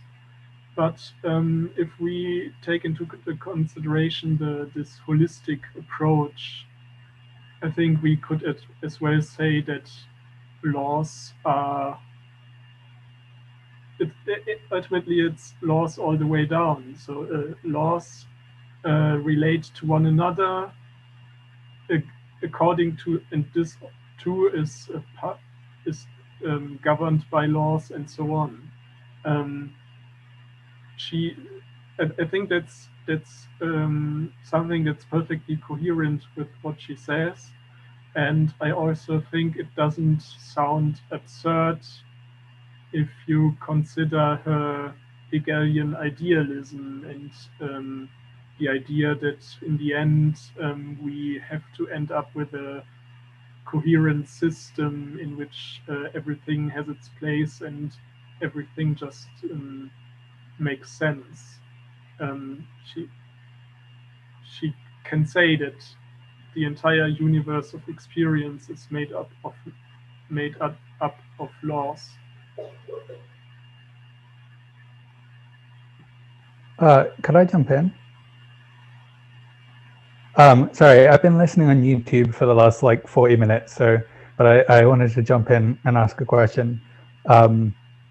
So I kind of had the same question that I think it was Michael who just asked the last question, but I mean, I guess I want to know in particular, how do you think this differs from McDowell's view? Like, what is the laws stuff adding or taking away from McDowell's view? Neither, I think. I think it's something it makes explicit something that McDowell doesn't want to explicitly say, because there is this quietist background he has. So he says a bit about how what it means to say that concepts are passively operative in perception. There's this second nature thing going on, but it remains rather vague, at least for my taste. And I think that with this inferentialist account of concepts and Woodhouse's objects as laws conception, we can make explicit what McDowell is only hinting at. Yeah, I mean, I guess, so what do you think? So, I mean, putting my cards on the table, also, I forgot, I'm Guy Spot on Twitter. I used to have my actual name on my Twitter account, but I changed it a while back, so I didn't want my students to find me. But so you probably all talked to me at some point on Twitter anyway. But yeah, so the other thing is, I mean, McDowell supervised my dissertation, but it was a dissertation on inferentialism. And like, this is exactly one of the things that I was talking about. So laying my cards out, I think this is something like this is basically right. And the way that, so the reason I want to, so the way that I think that it's helpful to phrase this is that it has to be, the relevant notion has to be something like a formal concept of an object, right? It's not that like, I mean, you can go full idealist and just say, yeah, okay, objects are nothing other than regularities and experience described by laws or something. And I thought that was maybe where you were going to go in response to Michael's question. But I think that one way that you can, I don't know, avoid that implication at least, is just to say that what we're dealing with is something like the formal features that experience has to have in order for it to count as perception of an object. Or if you want to go sort of like randomly, then what one has to do in order to be able to be said to be recognizing an object, right? And then it's going to be, I think, much more plausible that it's something sort of law-like, where this is going to, where qua formal it's contrasting with, yeah, whatever the phenomenal aspects of experience, or maybe empirical concepts. But I guess I do want to know, I mean, so one thing is that you're right that McDowell is not forthcoming with a theoretical account of what he thinks this is. But that's partly why I want to know more what these laws are and how exactly how this is elaborating on or developing something that's in McDowell. Because I think, you know, this whole making stuff that's implicit and McDowell explicit is good, but like then you have to do the making it explicit, right? Whereas like the law stuff so far seems like general in a way that I like. McDowell sometimes talks of a formal concept of an object or whatever, like when he's talking about in like the Sellers lectures and stuff like that, where he talks about, you know, Sellers on like the formal unity characteristic of perception of an object. So so yeah, putting my cards a little bit more on the table. Yeah, could you say a little bit more about how do you think it's like elaborating then in that respect? Well, I think that concepts are basically okay. I'm sorry. I'm still recovering from my COVID infection, so I'm a bit slower than I'm usually. That's reasonable. So the idea is perception is always already conceptual.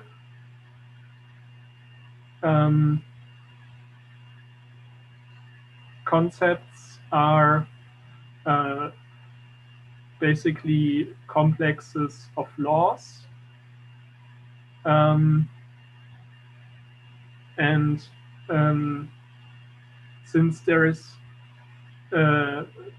since it's inconsistent to say that something is outside of the conceptual,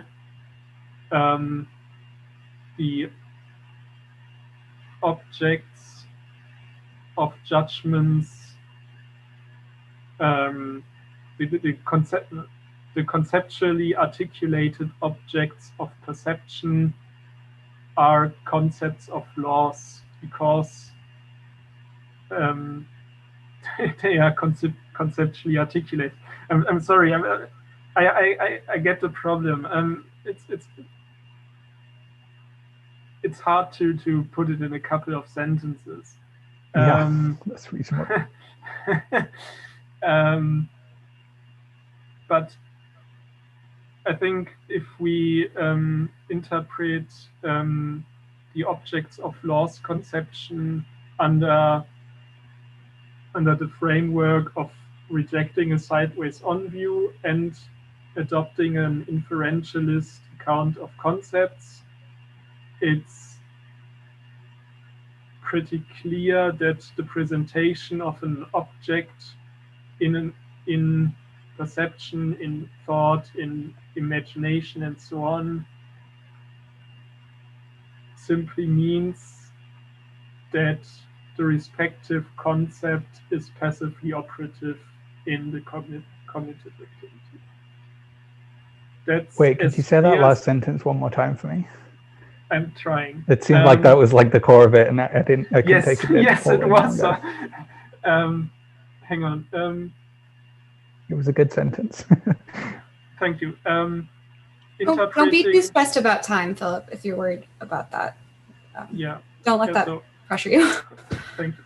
So interpreting the objects as law conception under in the framework of an anti-representationalist epistemology and an inferentialist account of concepts, the presentation of an object in a cognitive activity is nothing but the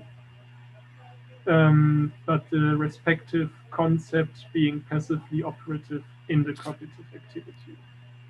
I think that was pretty much what I just said. Yeah, and this is in one sentence the central claim of my talk, as it happens.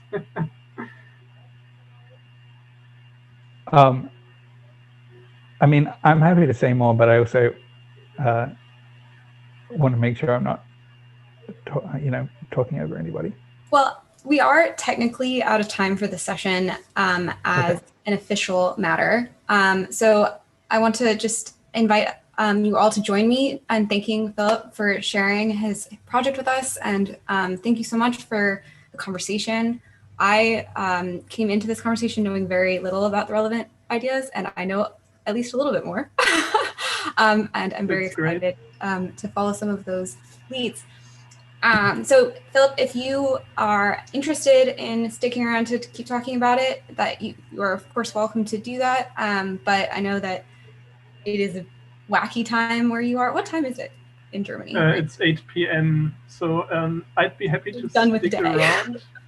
around. But I'd have to check about dinner plans first. Give me 2 minutes and I'll be back and either say goodbye for now or be happy to discuss more. Just a couple of minutes. Okay, well, And we'll thanks see- for the opportunity. It's just great. Of course. Awesome. Okay, so we'll maybe see you in a couple minutes. The rest of y'all, yes, thank you. You can use the react button if you want. There's the party one is a nice way to shake things up. Okay. So now we're sort of in our break hour between, actually, we've got wait, is this scheduled till 12? No, it's just 10 to 11. Okay, yeah. So we've got 2 hours for lunch and break. So Cassie, I think was the plan just to leave this open for like in that whole time. Okay, yeah. So we'll do that. One or both of us might not be here the whole time, but it'll be open. Hopefully there won't. I have my like speakers on in my apartment, so if something goes wrong, I think I'll hear it. But hopefully it doesn't. And We're like children, you can't leave us unsupervised. We're like swallowing crayons and like sticking peanuts up our nose and stuff. So yeah, Philip, if you can stick around, if you want to keep talking about the Woodhouse and McDowell stuff, that'd be super cool. Also encourage you guys to talk on Twitter or in the chat, meet each other, and yeah, we'll be formally back for our last talk of the day at 1. See you. How's everyone doing? I'll chat and hang out for a bit because I haven't seen everybody in my session. So, Hi, Cassie. hello. Hi. Nice to meet you for real.